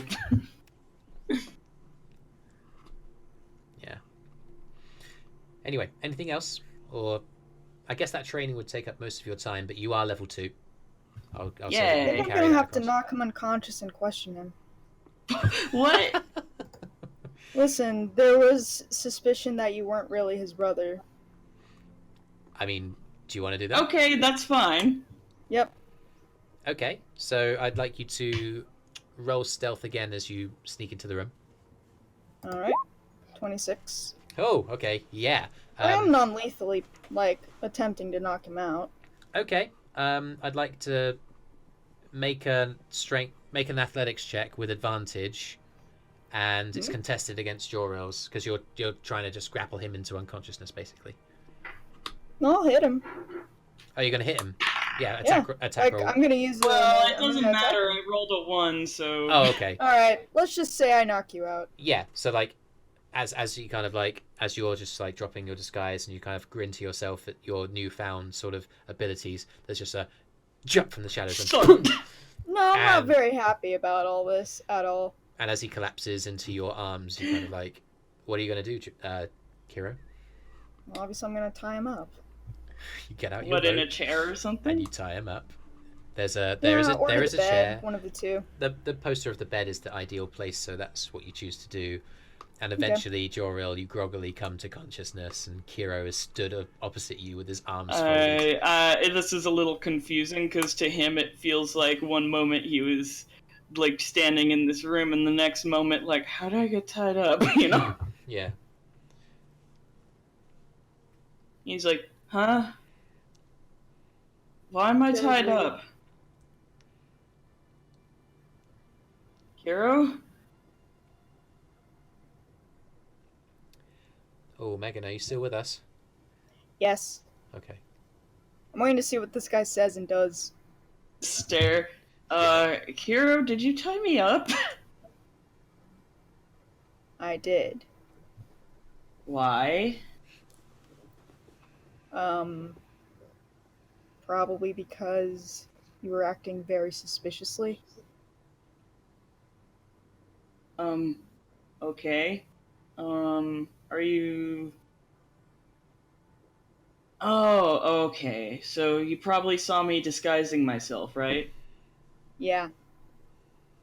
I was just trying some new spells. It's not a... I am Joril, okay? I get that that you're probably not entirely sure because I did come back from the dead and Count stuff. your most embarrassing memory. Do I have to? Yeah. Okay, so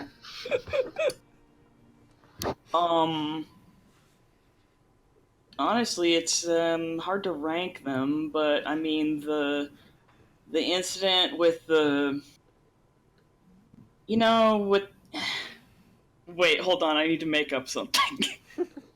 Just go for it.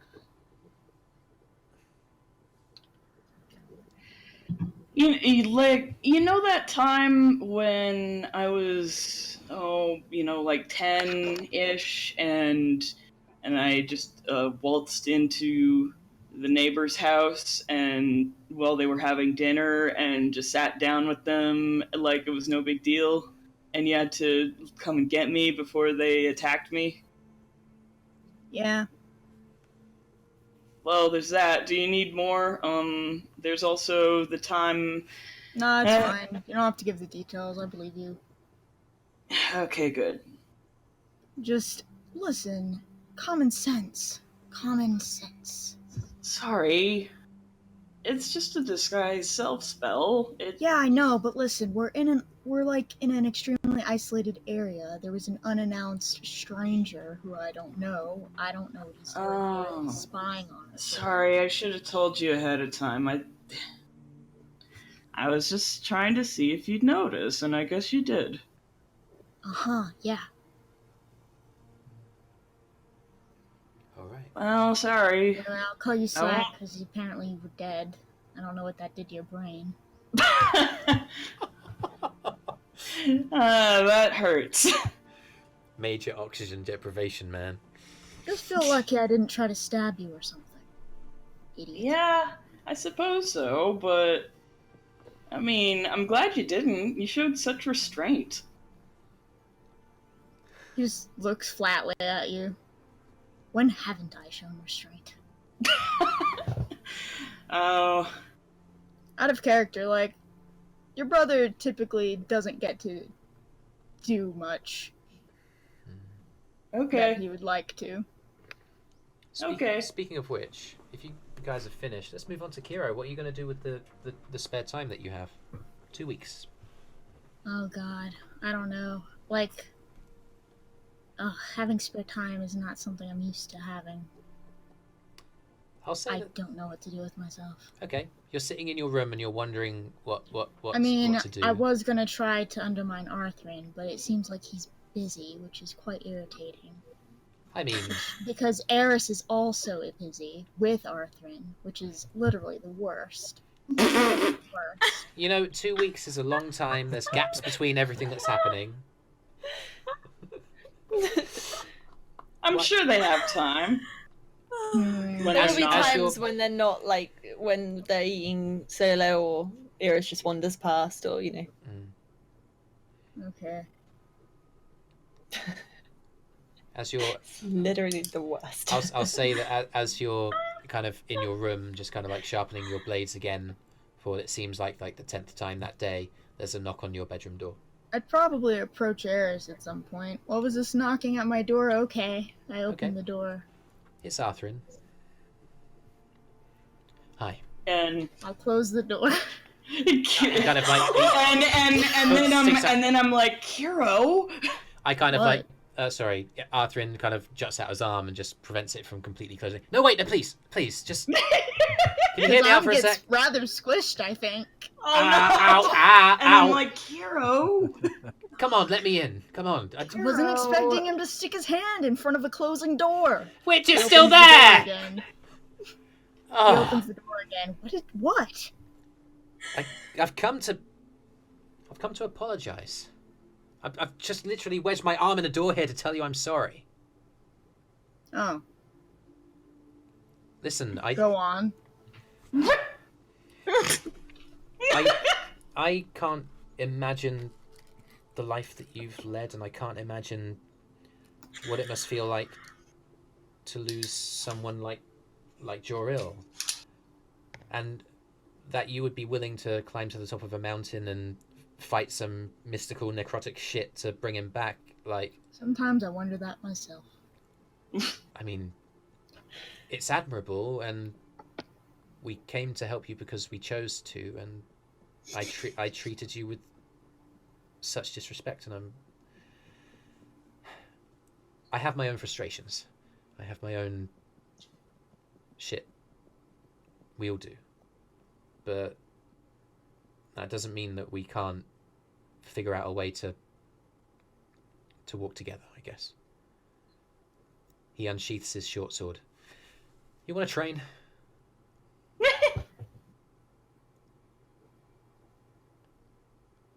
Okay. Because And Joril's like, yeah. He's going to fight you to the death. Just kidding. He won't probably do that. Okay, so you gotta move out into the Can I beat him up really badly? yeah, we can go into a combat if you want. Joril's gonna follow along to specifically make sure that doesn't happen. We're training. Yeah, it's Okay. fine. It's fine. As long I as just want to make sure you don't kill him by accident. you guys go outside into just outside the temple, and you see in like the middle distance Nihilus and Ella throwing around rocks and practicing movements, and Ella's moving stances from having legs wide apart to one in front of the other as she moves her arms around, kind of like in wizard way, in weird wizard way, weird magic shit. And he kind of turns to you and raises his short sword. On guard. Roll initiative. Nah, it's too late. He's already attacked him. Roll initiative. Okay. Natural 20 from Arthrin. Why? Fine. Alright. Mine's a 21. Okay, he gets a 22, so he just gets there Yeah, first. I know. I get it. It's gonna attack him on the way out, though. Yeah, totally. Oh, on the way out. Yeah. Were you gonna? Okay. Well, that's a different story. If you want to strike at him as you I mean, out, he can still go. Turned. Well, yeah. in essence, you'd get a strike with advantage because he's not aware that you're about to do it. As you guys are walking through the door, it shuts behind I you. was supposed to have been training him about this. Intervene before that happens. Alright, you can, I guess.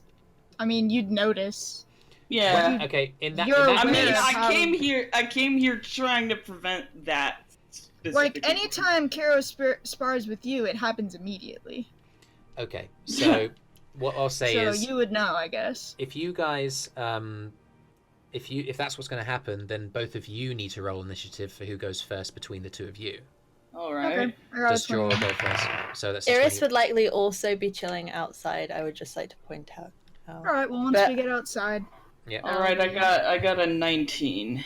19 versus Okay. 21. So Kyro gets there first. What are you gonna do?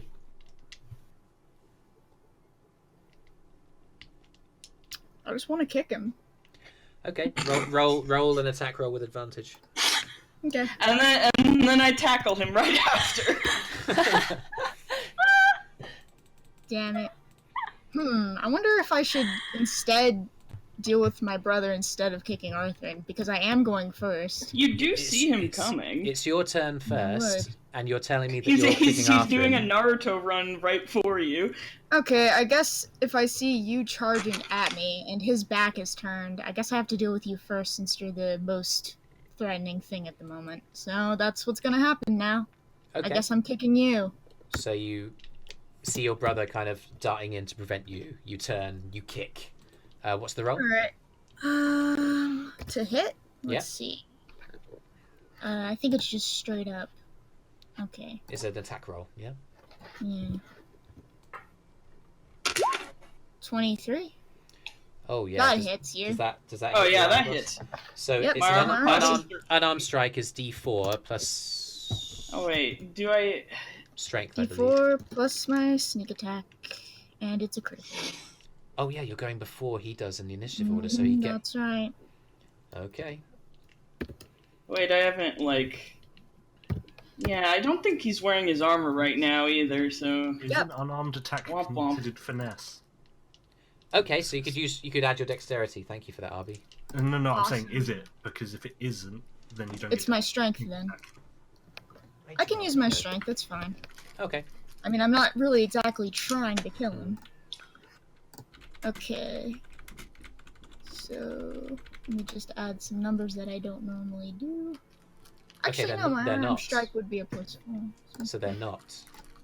Eirys is going to Strictly be leaning on the wall next to the door, so literally it's So- like, Arthrin, Kyro. That's Kyro. 11. Suddenly all this just happens right next to her, and she's just like, 11? 11. 11 points of damage. Yep. Hang on, that says. Ah, no. yikes! I mean, it's not that much. I've got 19 points of health. I rolled very low.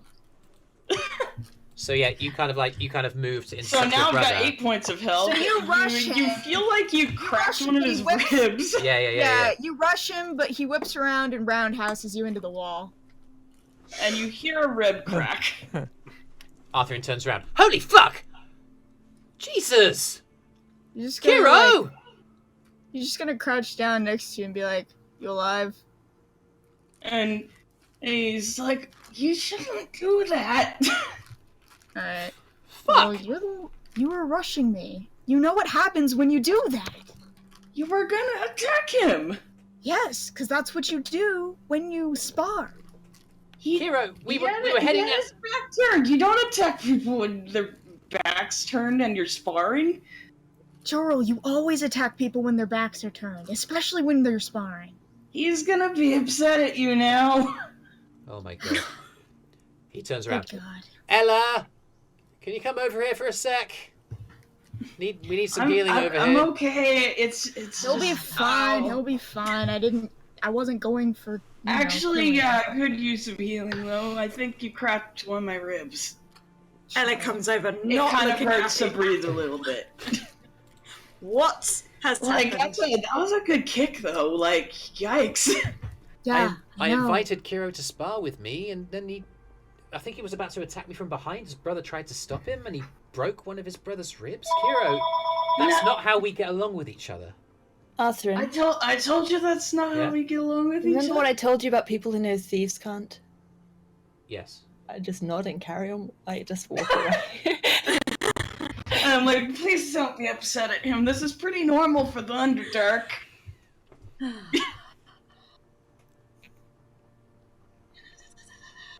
I mean, Ella's gonna crouch down next to Joril. Start healing. He didn't mean it, really. he folds his arms and looks down at you. Says the guy he just broke the ribs of? Joril, like, you're a fantastically, wonderfully kind person, Oh, no, I'm not. I'm incredibly petty. You're in incredible pain. Oh my goodness. It's not that bad. I've had worse. That's true. From what I hear, anyway. You're back up to full health, 11 points. Okay, that's a lot better. See, that wasn't so bad. Maybe we should stave off Yeah, the Arthrin, we're sparring. putting this off. I'm gonna have to just deal with this guy for the rest of the day, I think. Okay, well, if you're ever ready, and I'm all right. Maybe it's best that we maybe save it until Kyro's ready to not try and stab me in the back. I wasn't going to stab you. We're sparring. Right. Traditionally, just as a piece of feedback, traditionally we spar facing one another so we can, get a fair fight Well, on. traditionally, where I come from, when someone says we're going to spar, typically that means they spar. The idea is, in the Underdark at least, that you fight each other as hard as you can, because enemies aren't going to go easy on you, so, perfect practice makes perfect fight, and all that. Exactly. Okay. But I get that Really, it's probably you different should. up here. Like, you've seen me fight. You know what I'm going to do in a fight. You really should be more prepared. I'll bear that in mind, Kyro. Just, Like, knowing your enemy is an extremely powerful advantage. You shouldn't just throw that away. He makes eye contact with you. I'm not your enemy.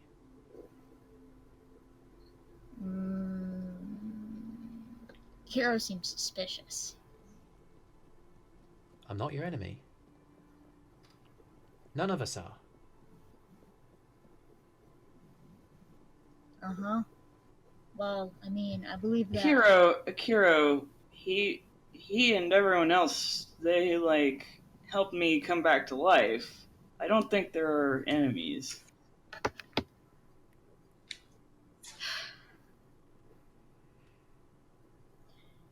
I know.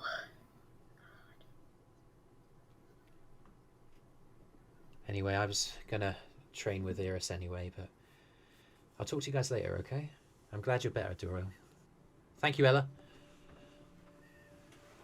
You're welcome. Can I go now? Yes, yeah. Thank you. And don't interrupt me again. Sorry. Kyro just seems desolate. Oh. You are definitely the mum of the group, 100%. Joril's like, it's okay. Hey, don't worry about it, okay? I'm alright. I know you're alright. Okay. Okay, if you two... I'll say that you two kind of spend more time together, kind of reflecting. Eirys, it's your turn, then Brüz. Sure. Kyro, did you say at some point you would have spoken with Eirys? I mean, probably, but it doesn't seem... We could say we're doing wibbly wobbly timey wimey, so you could speak with Eirys before that happened. I'm happy for that. I don't know if that would make... I don't know how to... You don't know how to rewind your character progress? Oh, okay. Yeah, it would probably take place afterwards, and honestly, I don't know. I mean, Ella was training with Nihilus quite early on, so it could have been a week after that, or a week and a half after, if that's any better. Yeah, just give me a bit. You guys go ahead and do Sure. something. All right. Eirys and Arthrin, right? Yeah, hold on. Oh, okay, there's a few conversations she'll be seeking to have. Let me try and remember this in order. Okay, so for the first couple of days, she's going to be teaching Arthrin Thieves' Cant. Okay. In the library, I guess, so he can write it down and everything. She's just going to teach him the basics, We talked about this before. Yeah, pretty much that's what she's going to teach him. Basic signals for when they're stealthing silently, scouting up ahead, and the basic phrases. On the first day, He rolls, even with an advantage, a 10 on his intelligence, and then on the second day it's 18. So it's slow going. After the first day, you're really not sure that he's really picking any of this up. But his uptake on the second day is much quicker. You feel like the basic phrases that you've prepared, he needs to go away and practice them, and it's going to take, you feel, a considerably long length of time for him to really grasp the full depth of Thieves' Cant. But he started on the basics. I'm also, for like the more combat related ones, going to be using those during the more physical training. Sure. Okay, so like I might at any point when we're walking through the whole say hail, and he's got like a second to act in an uproariously he's going to attack the him. wall with his blade at his throat. Yeah, so he gets into the notion of if he hears that, immediately be ready to like defend himself. And it takes a good 4, 5, 6 times of completely catching him off guard. Slammed. And at one point, do you like employ other people to like? No, just me and him. At one point, you break a window in the corridor, and like Yorkshire comes up, it's like, oh, for God, oh, man alive, I'm gonna have to get Nihilus to fix that. Hail, what? He's daydreaming or something. Yeah, totally. But eventually, he starts to get the idea. Okay, cool. And well, just someone actually walks up and says, "Hail and well met," and he goes into full like ah! He just draws his sword, just like, get away! Get away from me! Amazing. At some point during one of our most of our physical training would be done outside, just like Thieves' Cant would be done in the library. Sure. And during, say we're like taking a breather or something, we like sit down and have a drink and whatnot. Oh man. Rogues, What's man. your family name, Arthrin? Oh, Waterleaf. DM, do I know any water leafs from my... Make a history check. Oh, good. Oh, okay, that rolled off. Okay, that's literally gone under my PC, so I'm knocked out.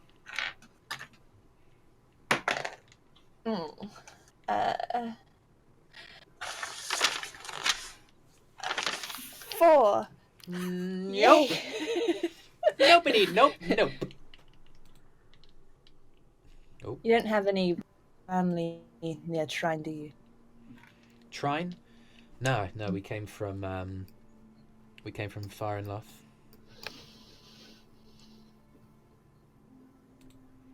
Was your mother or father a ranger like you? Dad taught me the basics of like how to use a sword. I didn't think that either of them had any magical capabilities. Maybe Dad did. I don't know. What were they like? Well, Dad was practically minded. He worked hard, cut down trees. You know, he was strong. He was tough. And Mum was the... Dad would sometimes get angry when I, misbehaved and stuff, but Mum was always there to give a hug and to say that it will be all right. Not to say that my dad was violent or anything. He was fine. He was great. He was a wonderful man. He cared about his family. He gave up an awful lot. He gave up a lot of his time to scrimp and save every penny he could, and we were meant to be moving to Trinstone to a better life.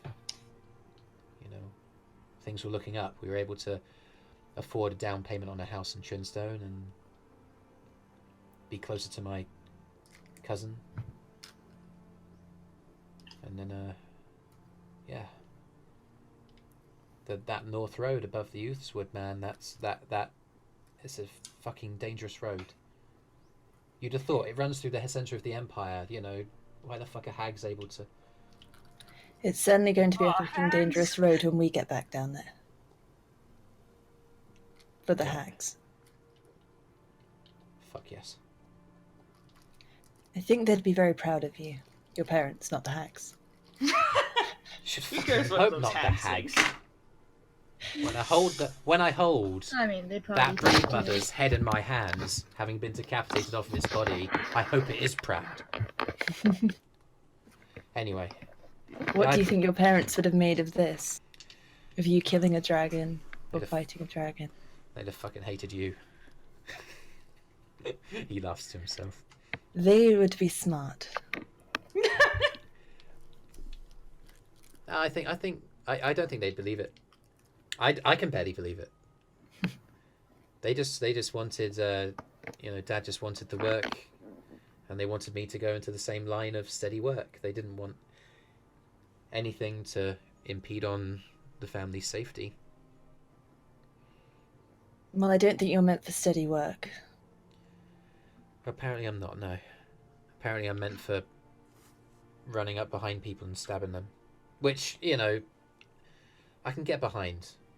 I'm kind of slow on... I'm sorry. I know I've been slow on the uptake, but listen, there are a couple of moments in the catacombs there where, it really felt like... It really felt like we... I'm starting to feel like I'm actually giving something. I'm less of a hindrance, You are. I mean, we've all been training for a long time. You're kind of being fast-tracked, so you're not slow on the uptake at all. Thanks.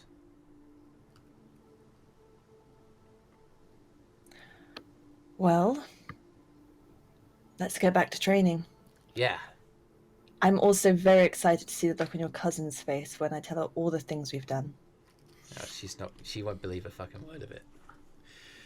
Oh, I hope she does. Bless her. Poor Anya. Let's get back to training. Yeah. He unsheaths his sword. Piranha! You said How do you spell that? Anya. Poor Anya. Poor Anya. He said. Not piranha. He said. Poor Anya. Oh, Anya. As in, the poor girl. Yeah? I thought I found out a nickname for her, and I was like, Piranha!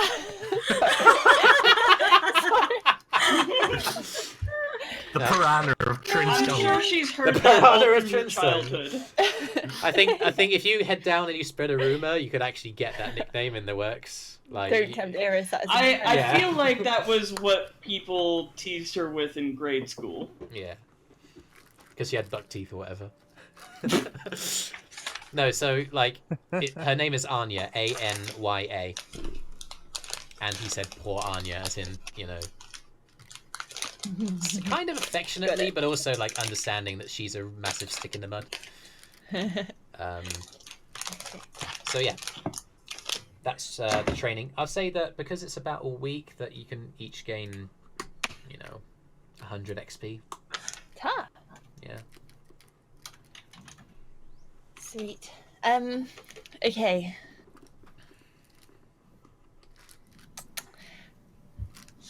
A question for Yell. Of his birthday, did you go in the evening? Were you still up in the tree? Did you stay up there or leave and come back? Got booze in the morning and stayed there all day. Cool. Because probably not so much. Eirys would have been outside training with Arthrin, so she would have seen Yell in the tree, but she wouldn't have gone over while Ella was there and for most of that. But maybe when they went in, she would have gone over to the tree if Yell was still up there.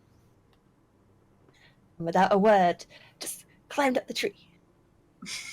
Everyone is just joining Yell in this tree. Roll acrobatics. Oh, yes. 24.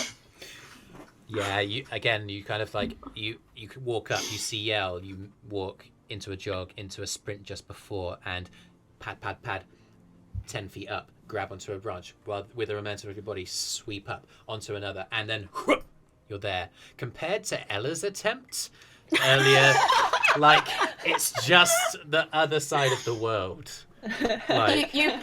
You probably witnessed her trying to get down from the tree and just that was probably a onto her moment. butt. That was probably a moment where Arthrin actually got a shot in because, say he had his back to the tree and they were fighting, and then she would just be like, "What the?" Like, her attention would just... You just see her arms and her legs. And like in that moment where her she was distracted after already got hit, and Yeah. amazing. Anyway, up here in the tree. Can I have some? Sure. Hand over. I take a swig. Con save. There isn't much left. No, I was going to say there isn't too much left anymore. You leave only about a mouthful. Oh, I'm so glad because I've got a +0. I got rid of 16. 1/6. It burns. It's enough again to make your teeth clench as you swallow, and it sits churning in your belly like a fire. Hence the name, and it's not unpleasant. Boy, that takes me back. Here. Cheers. Right, finish off the last bit. Yeah. So what's your beef with Nihilus? He was part of the Empire, and he's a dick in general. I agree to the latter, and I had a feeling about the former. Is it to do with what you were talking about in the bar in Trinstone? Yeah, guess so. Yeah. Is that also why you kind of like mutilate bodies and you're kind of messed up? Somewhat. That is a big part of it. It's yeah. What happened?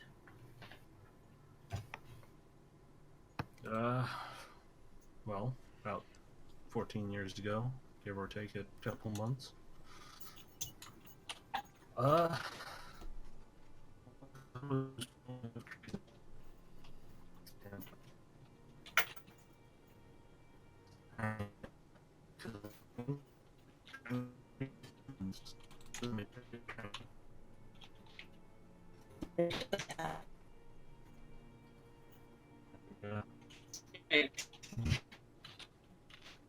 Victim of a hate crime.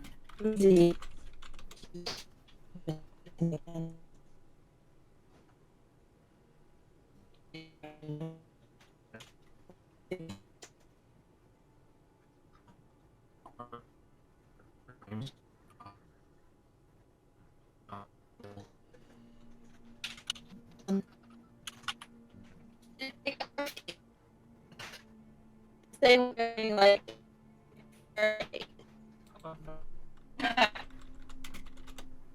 Hello? Oh no.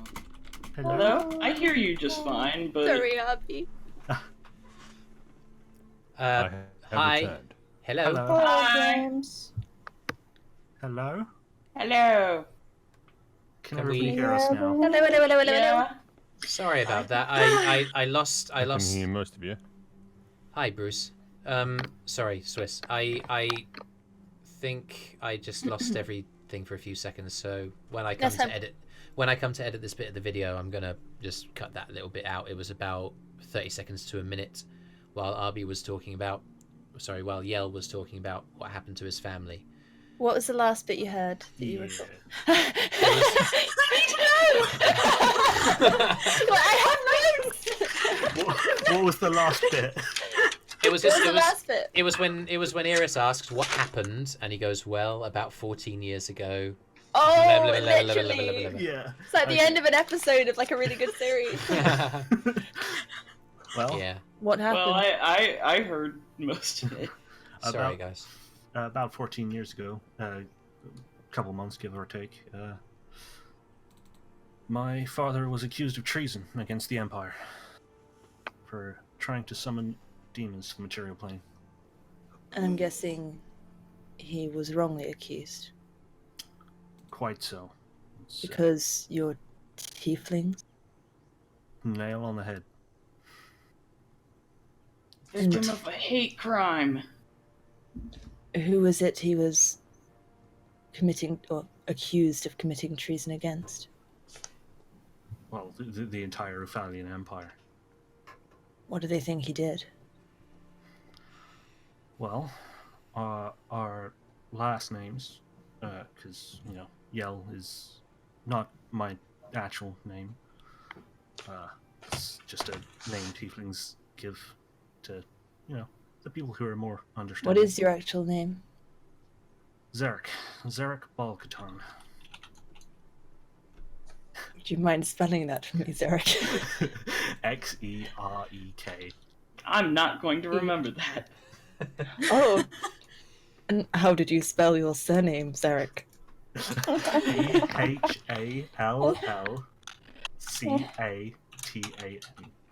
CATAN. Nice work. That's quite a name. Yeah, and apparently all got a murder or some shit. So is the Empire after you now? Or just your father? Well, my father's dead, as is, I believe, the rest of my family. So they did come after the whole family, and I'm guessing they are still after you.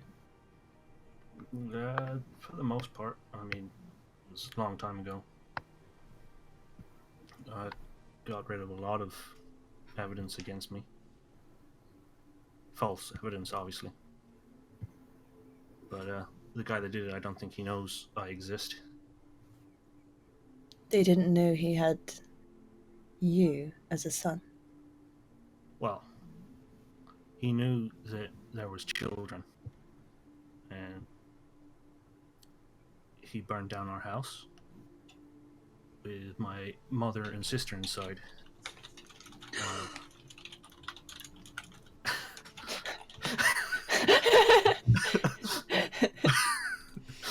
Whilst me and my father were out practicing swordsmanship and stuff, the house went ablaze, and he rushed in to get them, and they never came out. I watched the entire thing burn to the ground while he stood there and laughed. And he didn't see you? Nope. What did you do after? Did you run? Did you try and get revenge? Well, when he walked away, the house was not much left. I went in there, and there was just the burnt remains of all three of them huddled together in the corner of the room. Is that your father's chain in your pocket? Yeah, it is. It survived the fire. What was the name of the man who did it?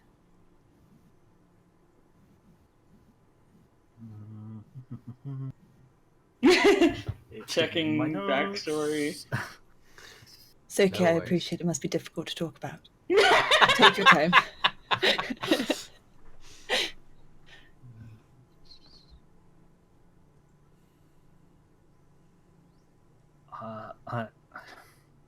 I didn't at the time. I didn't know his name, but I believe he was called Sean. What a normal name. Sean. For a racial cleanser. Like the innkeeper back in Uthilla. I assume it wasn't him. No, it wasn't him. That would be interesting. Well, I'm pretty sure that Sean didn't have a straight cut blonde hair and wore Empire garb. So. Do you know his surname? His family name? Not a clue.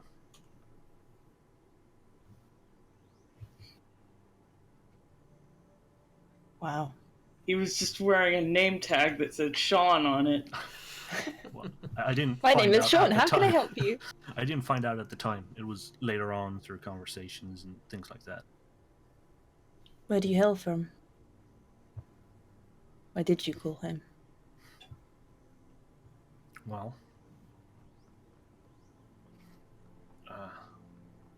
it was the map.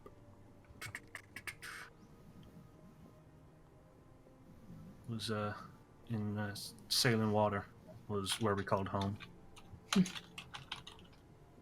After we moved from a different continent. And you have no family left?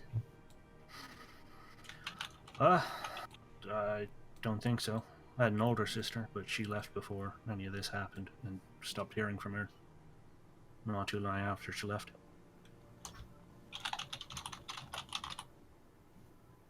Do you know where she went?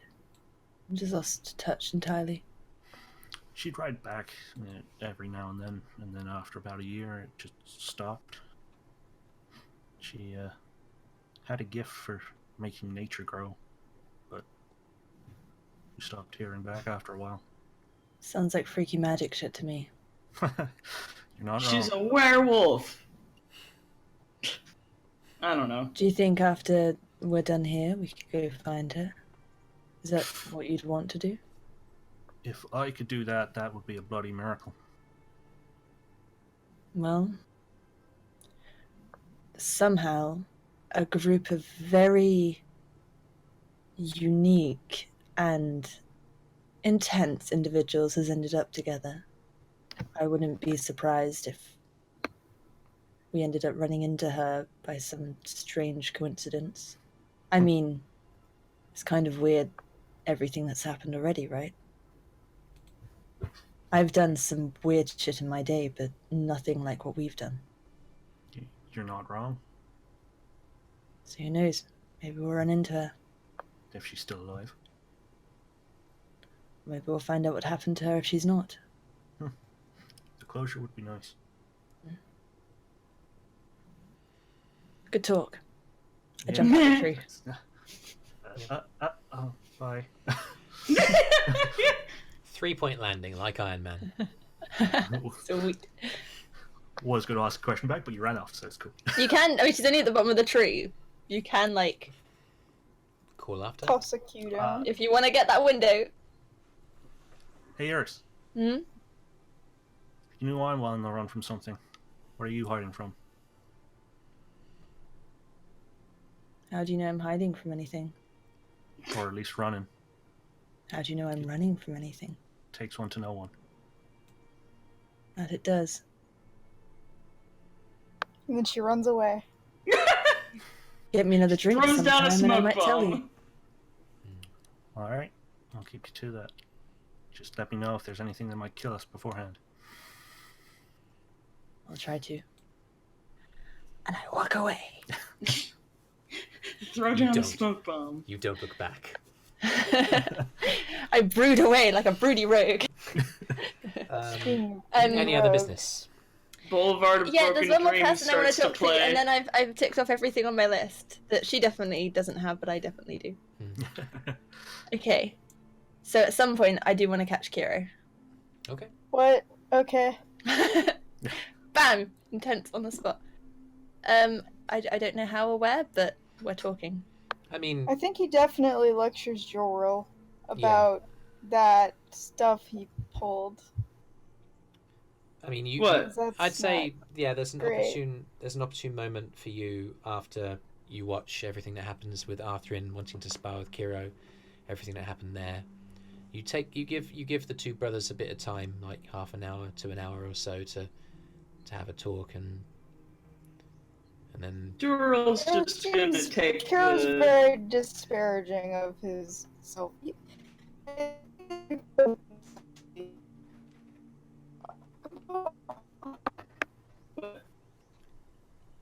oh boy, Is that okay? I didn't hear it. You cut out again.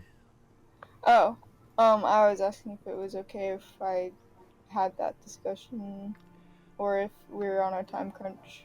We are kind of starting to get a little bit under time pressure, so I'll give you can take a few minutes, but after which Eirys is likely to come and find you, Jodie, if that's okay. Mhm. So we can Okay, blend those so two. I guess I can just do my best to summarize Yeah. the talking points, which are, clearly he seems to think that you've lost respect for him for letting you die, apparently, or something. He doesn't know what's going on with you, but No. seem to be disregarding his wisdom and authority. And he's like, no, it's not like And that. just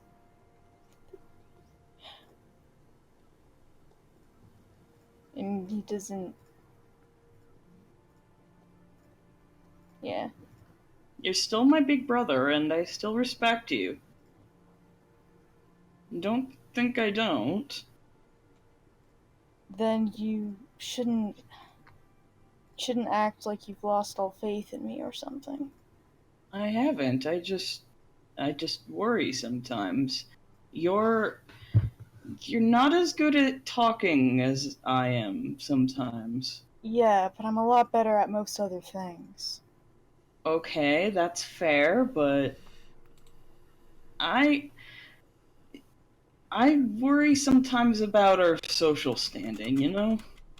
And you think I don't? I mean, of course you do. Exactly. Listen, So I'm maybe sorry. trust that I'm not trying to make enemies of these people all the time. That isn't I know my you're intention. not trying to. I'm sorry. I probably shouldn't have gotten in the way there. I just got spooked. I'm not going to kill anyone. I know. Besides, he just apologized to me. Why would I kill him after that? I know. I didn't want you guys to end up in another misunderstanding. Well, apparently Arthrin is capable of recognizing when he makes mistakes, so it would probably be okay. All right. I'm sorry for my for getting in the way of that. Curiosity. I wouldn't call it that, but sure.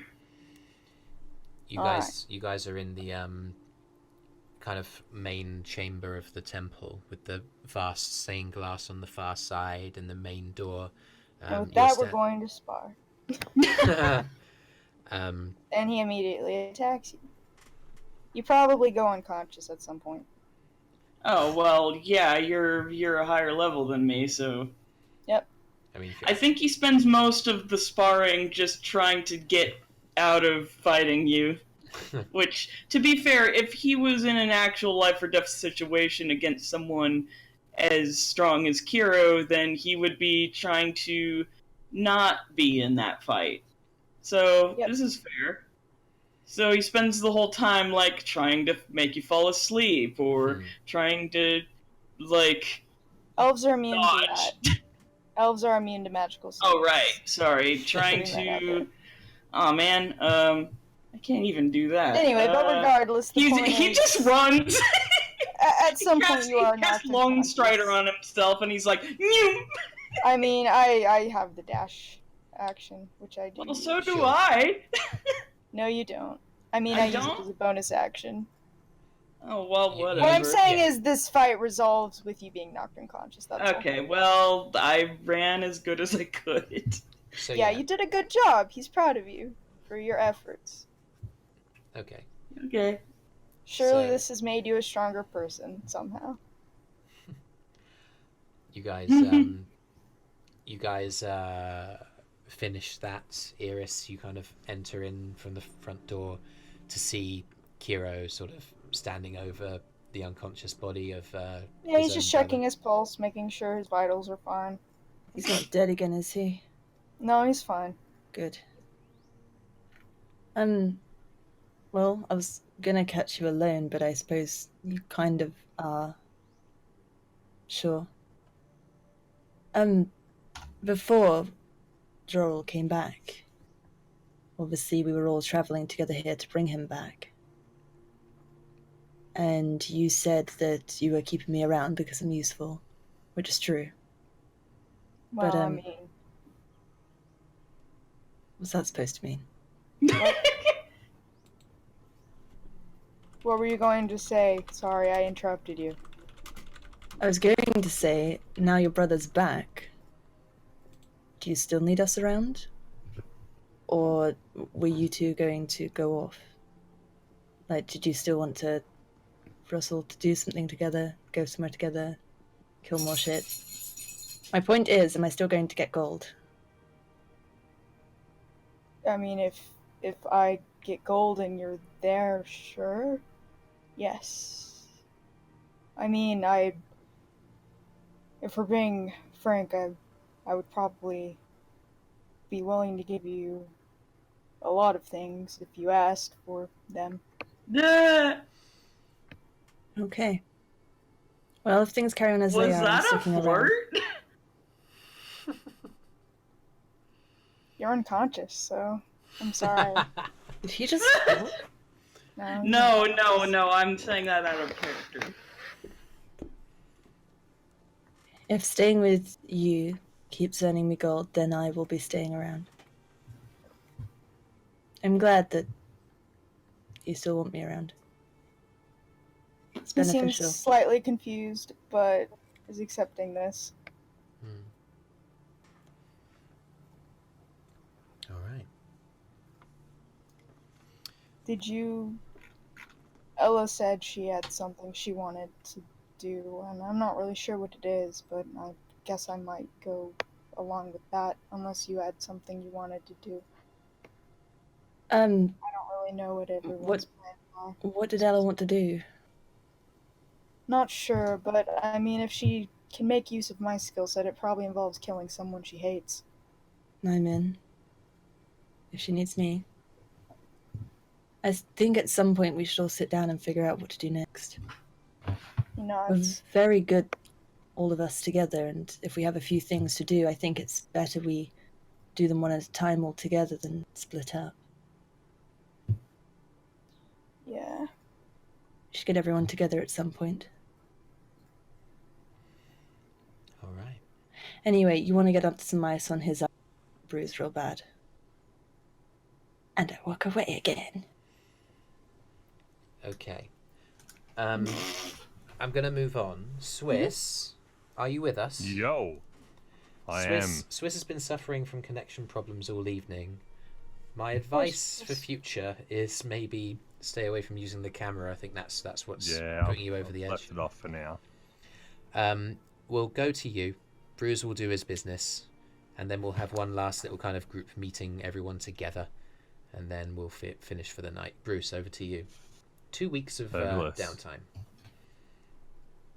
Well, realizing that he's got time to mill about and investigate the area, he pretty quickly goes off to search for the centaur, because he's never seen one of those before. Okay, yeah. Make an investigation check. He's been... Okay. That's a 16 plus something. Come on.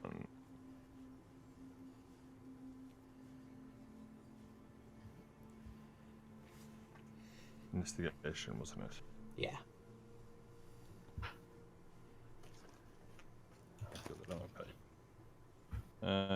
So that's 17 total. Okay. You're able to... Plus 3. You're able... I mean, the echoing of hooves down the hall is loud, and you follow them out of the back entrance of the kitchen onto a pathway which winds around to the right to the top of the uppermost peak, which is immediately beside the west hand side of the temple. You follow him up and see at the top of this kind of spire of stone a small shrine. Yeah. Built up of natural berry bushes. There's a small attempt at a herb garden mixed in within this rocky ground. He's obviously clearly, and he's actually currently kind of stooped over it, trying to tend to the plants there.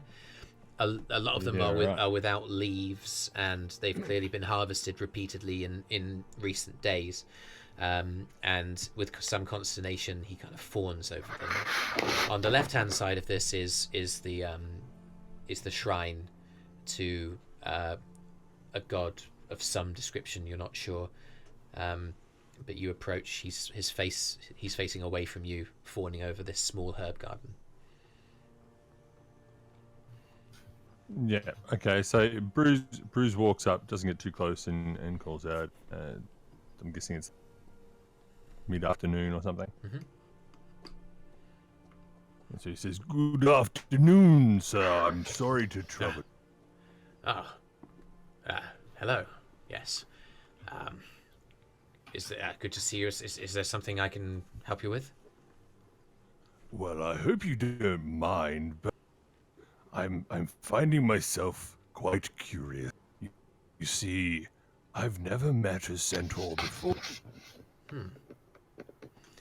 Well, Are you common in this area? I don't think I've ever even heard of some of your kind through these. No, we're relatively rare, yes.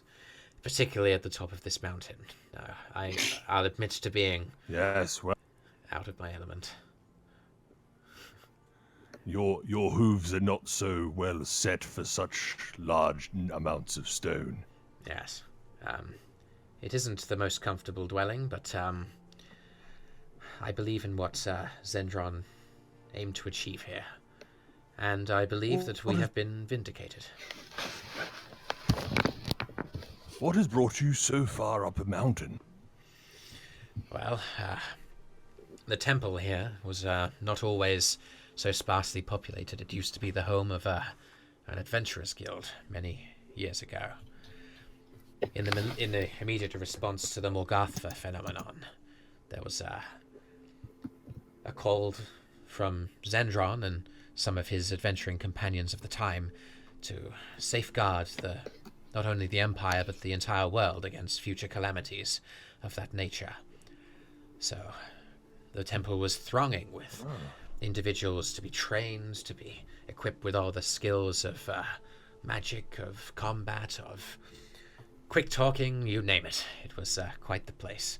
And I was drawn here during that time, mastering my druid craft. A lot's changed since then. So you are a druid. Yes. I've learned some druid tricks over the years. Oh, really? Yes, my old friend Tarkus taught me a few things. We spent many, many years wandering the woods, looking for mushrooms and staring out at the majesty of such an amazing place. That does sound wonderful. I do miss it. The woods. Yes. Was that where you grew up? Is a wooded environment? Yes. Deep within the Oothswood, within the Empire. I can imagine that you would be able to wander that wood for your entire life and not come across my kind. There aren't many of us. But, yes. Well, I know I've wandered my woods for seasons upon seasons, and sometimes I don't even see another living soul. So this is quite the little escapade to find so many friendly and polite people. You are quite an individual, Brüz. But I'll say... Why, thank you. I'll say that I'm certainly glad to have met you. You seem eccentric, but you seem wise. Yes. Well, as you may well understand, in the majesty of the world, you take time, and you consider just everything that life presents. It's marvelous work you're doing here, and he looks around at the garden, and then sort of holds his hand cup and kind of shakes it a little, and then opens it up and produces some good berries and goes, "Do these grow in these areas?" And hands up 10 good berries to the centaur Venteith looks at them and he nods in acknowledgement. He sees what they are. He knows what they are. I'm afraid every time I've tried, it's been very difficult on this rocky ground. I would certainly try again. Certainly. I would be happy if even a small sapling would result. I don't imagine it would bear fruit, but it would be a reminder. I think the events of the last week or so have warranted some kind of memory being set. And together you and he kind of scrabble around in the rocky ground. You remove pebbles and stones. Combined with your combined druid craft powers, you manifest some soil and plants and plant the good berry. And yeah. Brüz also sort of reaches back into his pouch on his cloak and pulls out a small mushroom and goes, I don't know if you've got a spot around here where you think these might grow, but this little fellow here is not really big enough to have any fun. But if you can find somewhere to put him, he might find friends. And he hands a little purple mushroom. His head cocks to the side, his eyes narrow, and the penny drops, and he grins. Well, let me find a place for it. The caverns are damp and dark. Ideal hibernation settings or environments to grow these sorts of wonders. Yes. We used to have a nice little... I haven't seen my cave for a while. I've somewhat forgotten where I put it. Yes, that can happen. But no matter. Sometimes I feel the need to stretch the legs and scuff my hooves, you know. Yes, I do know. He kind of like raises his front right leg and clops it down on the ground. Perhaps. Yes. Yes. Perhaps now the danger's past, I might speak with Zendron and the others. It may be time for me to take a wander of my own. Sometimes the value of life is to see the world, take a walk about, and discover just whatever it is. Yes. Well, I'm certainly glad to have had this conversation. I'll take this gift of yours to a place where it might flourish. Well, I hope so, and when it does, be sure to enjoy them in moderation. Remember, set and set.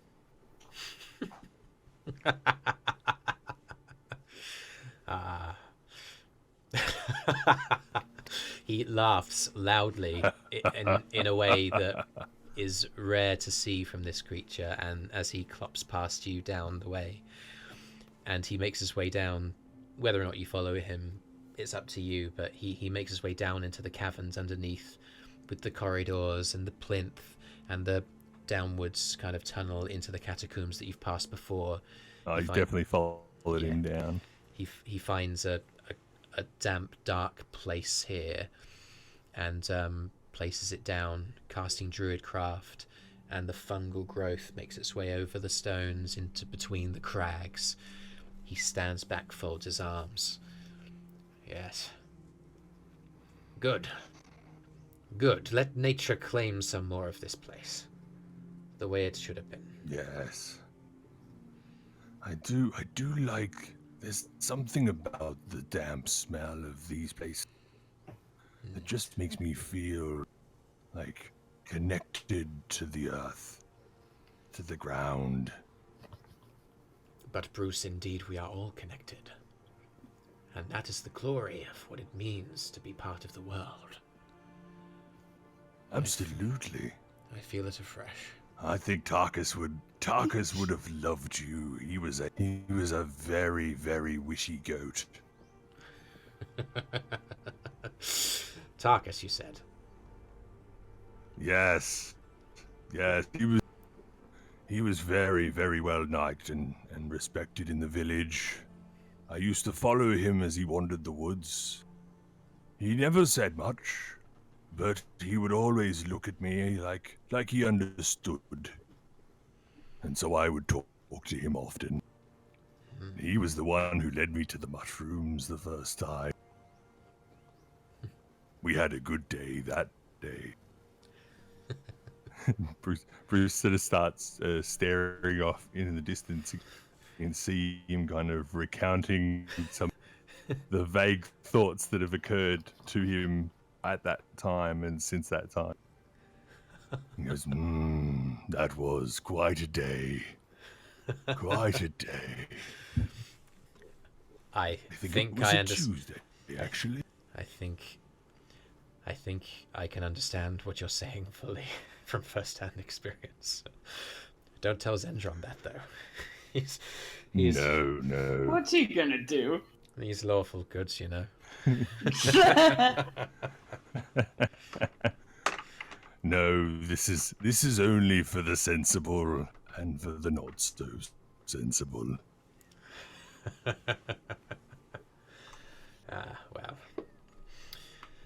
Well.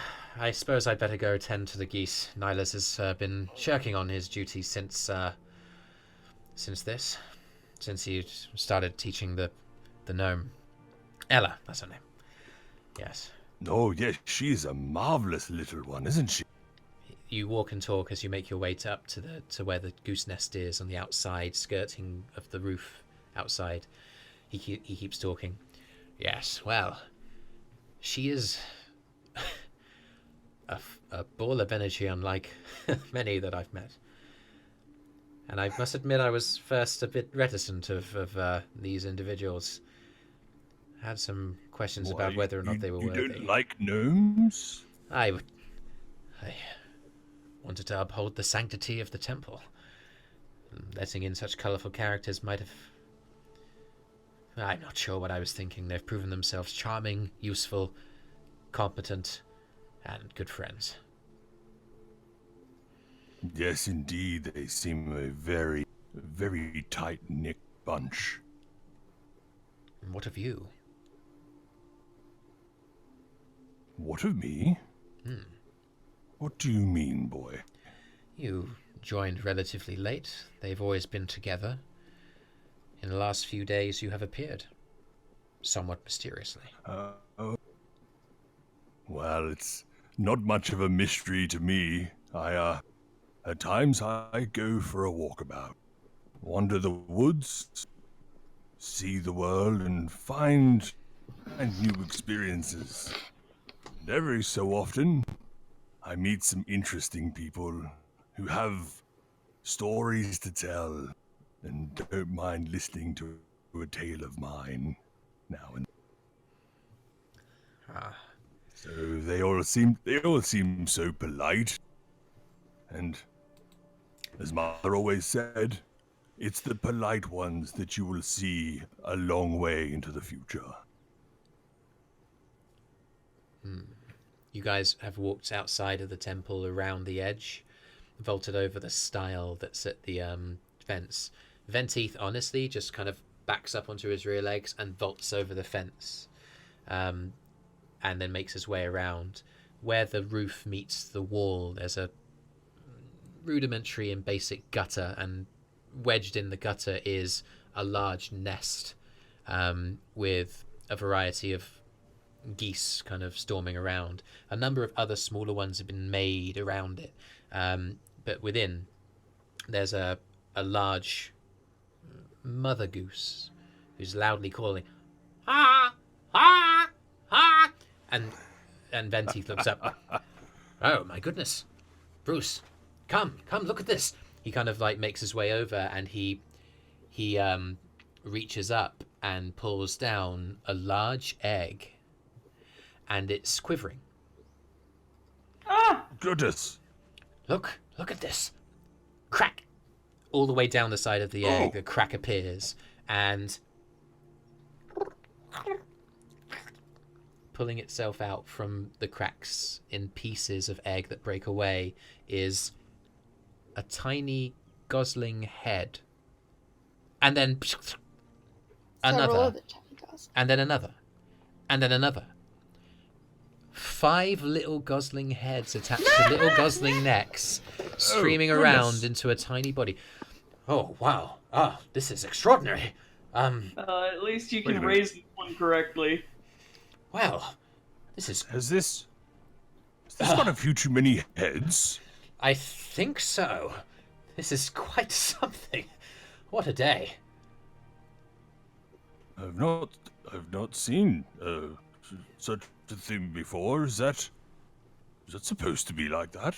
I mean, I believe Nihilus was running some experiments that the others dealt with shortly before meeting you. It seems that its genetics corroborate just well enough. Yes. I suppose we better up our feeding schedule.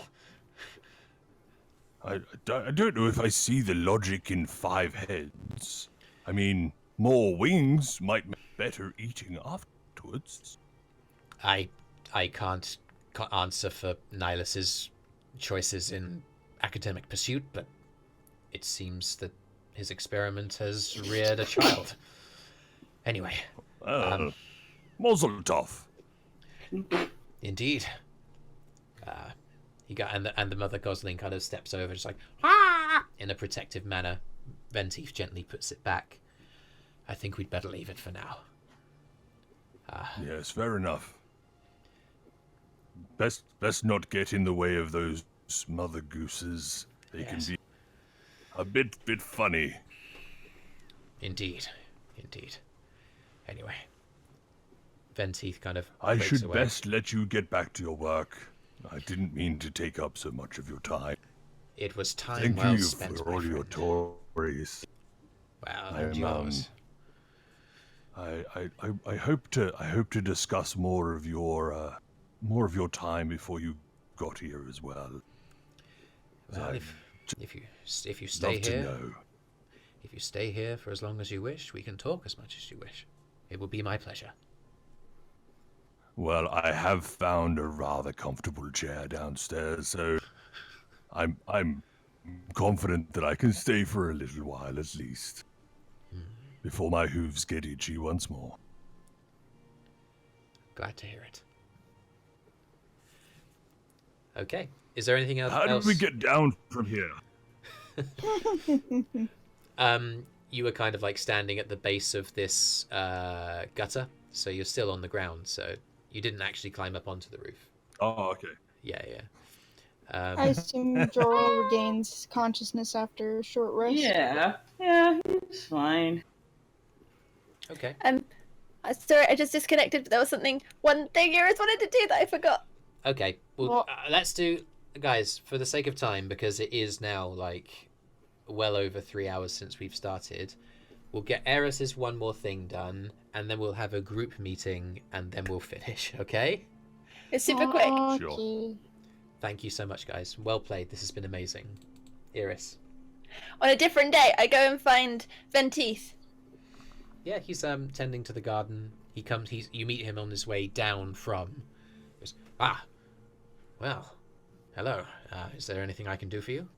Do you want to buy some beans? Excuse me? I hold out the beans. Will you pay me Ah. money for these? I don't. You like beans, right? You grow things. Yes, I You grow like things. plants. Yes. See me up. Please buy my beans. He's going to take them and just take a closer look at them. It just appears to be natural one on his investigation. It just appears to be a bag of regular beans. I'm confused as to why you. I have other plants. You know, I've had contributions from some of your compatriots, and honestly, I don't actually hold any money. It's sort of a druid thing. I wouldn't be able to give you anything for it apart from barter. I'm not sure I have anything that What you have want you got? anyway. The purple tiefling gave these to me. I'm not a bean person. Well, I'll take them off your hands, but I don't really know that you'd benefit from what I have. I just have a few herbs, and the food in the pantry, which you've been helping yourself to anyway. I mean, you're welcome to. Forget it. I'll sell them in town. Yeah, all right. a natural 1 on his investigation on seeing what it was. So he just sits there. Like, I Yeah. can buy one of you, however, these just so you beings. know. Yeah, like he just didn't see what they were. If he had known what they were, he probably would have been more think they were keen. magical? No, he just completely just didn't twig. Yeah. Anyway, Okay. Alright. That was it. I just wanted to try and sell my beads because she doesn't know what they are. it's the 24th of Myrtle. You guys have spent a couple of weeks relaxing, recovering, letting your bodies acclimatize to their new heightened state. It has been an intense adventure. You've grown physically. For many of you, your knowledge of the arcane has deepened. And actually, this period of rest feels earned and feels desperately needed. On the 24th, you guys are sitting down to breakfast when Sintir at the table kind of places his arms down, stands up and goes, "Hey, everyone, I just want to say something. I don't know when you guys are planning on leaving the temple, but I think Eilistraee is asking me to stay." Okay. Well, if that's what you think you need to do. I think it is. I've been really enjoying the meditation with Yorksa, makes eye contact with her. And honestly, Eilistraee brought me here. I've channeled his power in ways I never knew I could. You're back. I mean, I think this is my place. Well, all right. Well, I'm happy you have a place. Yeah. Yeah. I just want to say, I mean, regardless of what you guys plan to do, I just wanted to say thank you. Because, you know, running into you led me down this path, and, you know, I have all of you to thank for it, so bless you. Ella goes up to Sintir and gives him a hug. Oh, it's like just up to like his crotch. So he kind of like awkwardly plays. Hug a thigh. Well, if you're gonna go hug him, I'm gonna go hug him. Oh wow! I'd like Joril and Ella's there. He kind of like reaches his arms around his left one around Joril, his right one kind of lower around Ella, and this is awkward, but I also really appreciate it. Thank you. Ella has turned her face, so she's not like, you know, face planting in his crotch area. All right. Thanks, Sintir. We're gonna miss you. Yeah, you too. You take Thank care, you. Yel. You did good freaky magic shit. That's kind of Eilistraee's thing, so yeah. Cool. Yeah, remember that time when his freaky magic shit saved your life? Lost count. Sorry, can't remember any specifics. I meant the one I was thinking of was when he levitated her out of the freezing water. But oh yeah, you remember that? You were about to get swept down like a whirlpool. Joril wouldn't have known that. That's true. Yeah. Well, I mean, like, I'm not saying that as Joril. I'm saying I think Deanna's saying that as Sintir. Oh. No. I mean, sorry. Just out of character. She was just reminding everyone out of character what was happening. Yeah, that was Sorry. Eirys saying thank you for saving my I life. don't You're have great. much of a character voice. So. In her own way. That's fine. So yeah, with that said, kind of awkwardly sits down and sort of like, so what are you guys gonna do? What's your next road? Arthrin I'd folds like his it. hand. Make eye contact with Arthrin. I'd have a piece of unfinished business to attend to if you guys were up for it. As you guys know, I was scraping a living off of the rocks of Trinstone because my family were killed. And I think that we're in a position together where we're strong enough to stick it to the bitches that did it. I wouldn't know where to begin, but we know it's somewhere in the Youth's Wood. Ventif scoffs at the table. You could search for 50 years and never find what you were looking for in Youth's Wood. It's too vast. I know that. It's just... that could be the next thing that we try and do. Just to guide us. What happened to your parents? Hags. Hags dragged them off of the main road between Uth and Uthella on the way to Trinstone. I don't know what hags are, but if you need someone to fight and kill something, then it seems like these are the right people. I agree. I mean, I'll come too, of course, but oh yeah, Joril. I'll probably hang back a little.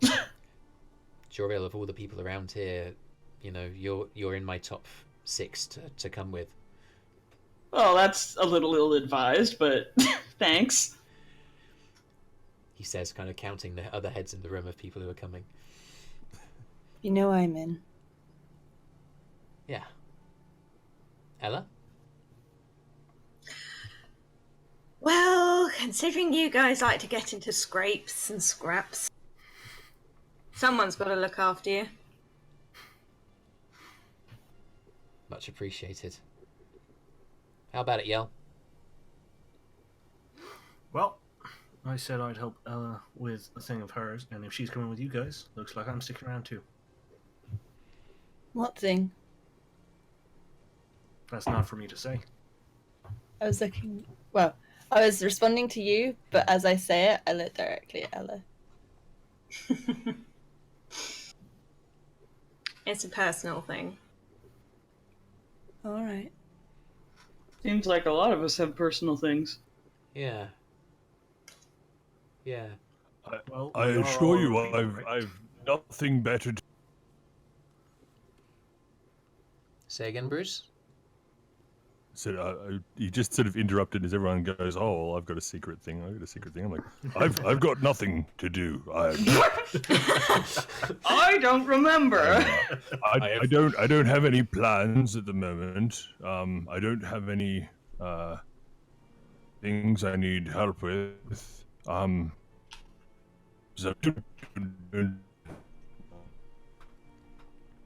Oh boy, we're dripping out again.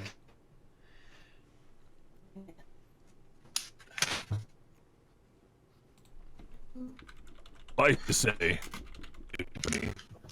I might like to tag along. All right. 2 clerics I are better don't than mind 1. traveling with Ella, I guess. All right. Looks like the pack continues. Do we need much more time? I've got to be honest, I'm feeling like I could freaking run through a brick wall right now. Well, I think we need enough Somebody time stop him. to raid the pantry for enough supplies to the way back down to Trinstone. I mean, sure. I mean, would that be And after saying that, I'll check around to make sure that none of the 4 were there when I said that. After I said it. They're all there. They're sat in a row on the opposite side of the table, arms folded, staring. Zendron's like, Yes! Take as much shit as you want, goddammit! Sweet. It's obvious that you're the main characters anyway! It looks to me like the hand of density lies upon you still.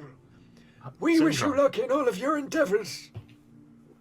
You're right there, So, Zendron. question, Your are nose we is leaving the completely- temple now? What? Oh, Out of oh character. shit! I'm breaking the fourth wall again. I distinctly heard we could take things. So... check your inventories on D&D Beyond. You might have more ration packs than you think you do, because you haven't actually been having the I ration have packs that you plenty own. of ration packs. I ran out of ration packs to take. Yeah. Yeah. Wow. Oh, lucky that. Hello? I mean, I have Yeah, rations. now. You're back. Kyro says. Still here, yeah. I think it's probably best that we finish the session before the entire internet implodes. I can't handle the awesomeness of this session. It may go down, but we're taking it with us. What we'll do then is we will finish. If you've been granted experience points, please add them to your character. I think it's level 2 for Joril. I think it's an extra 100 for Eirys. Please keep track of you guys who want to learn languages and extra skills and stuff. That's subject to checks and it's subject to being consistent with it. So make a note of it. Keep on top. We will return in, shall we say, a week on Saturday provisionally, and we will finish the session here. Well done. That was pretty epic. I'll finish the recording now. God bless you guys. Well played. And tune in next time for more exciting adventures of this growing, exciting adventure team of craziness. Man, that was a real bummer. Bye, James's mom. Bye bye bye bye bye bye bye bye bye bye bye.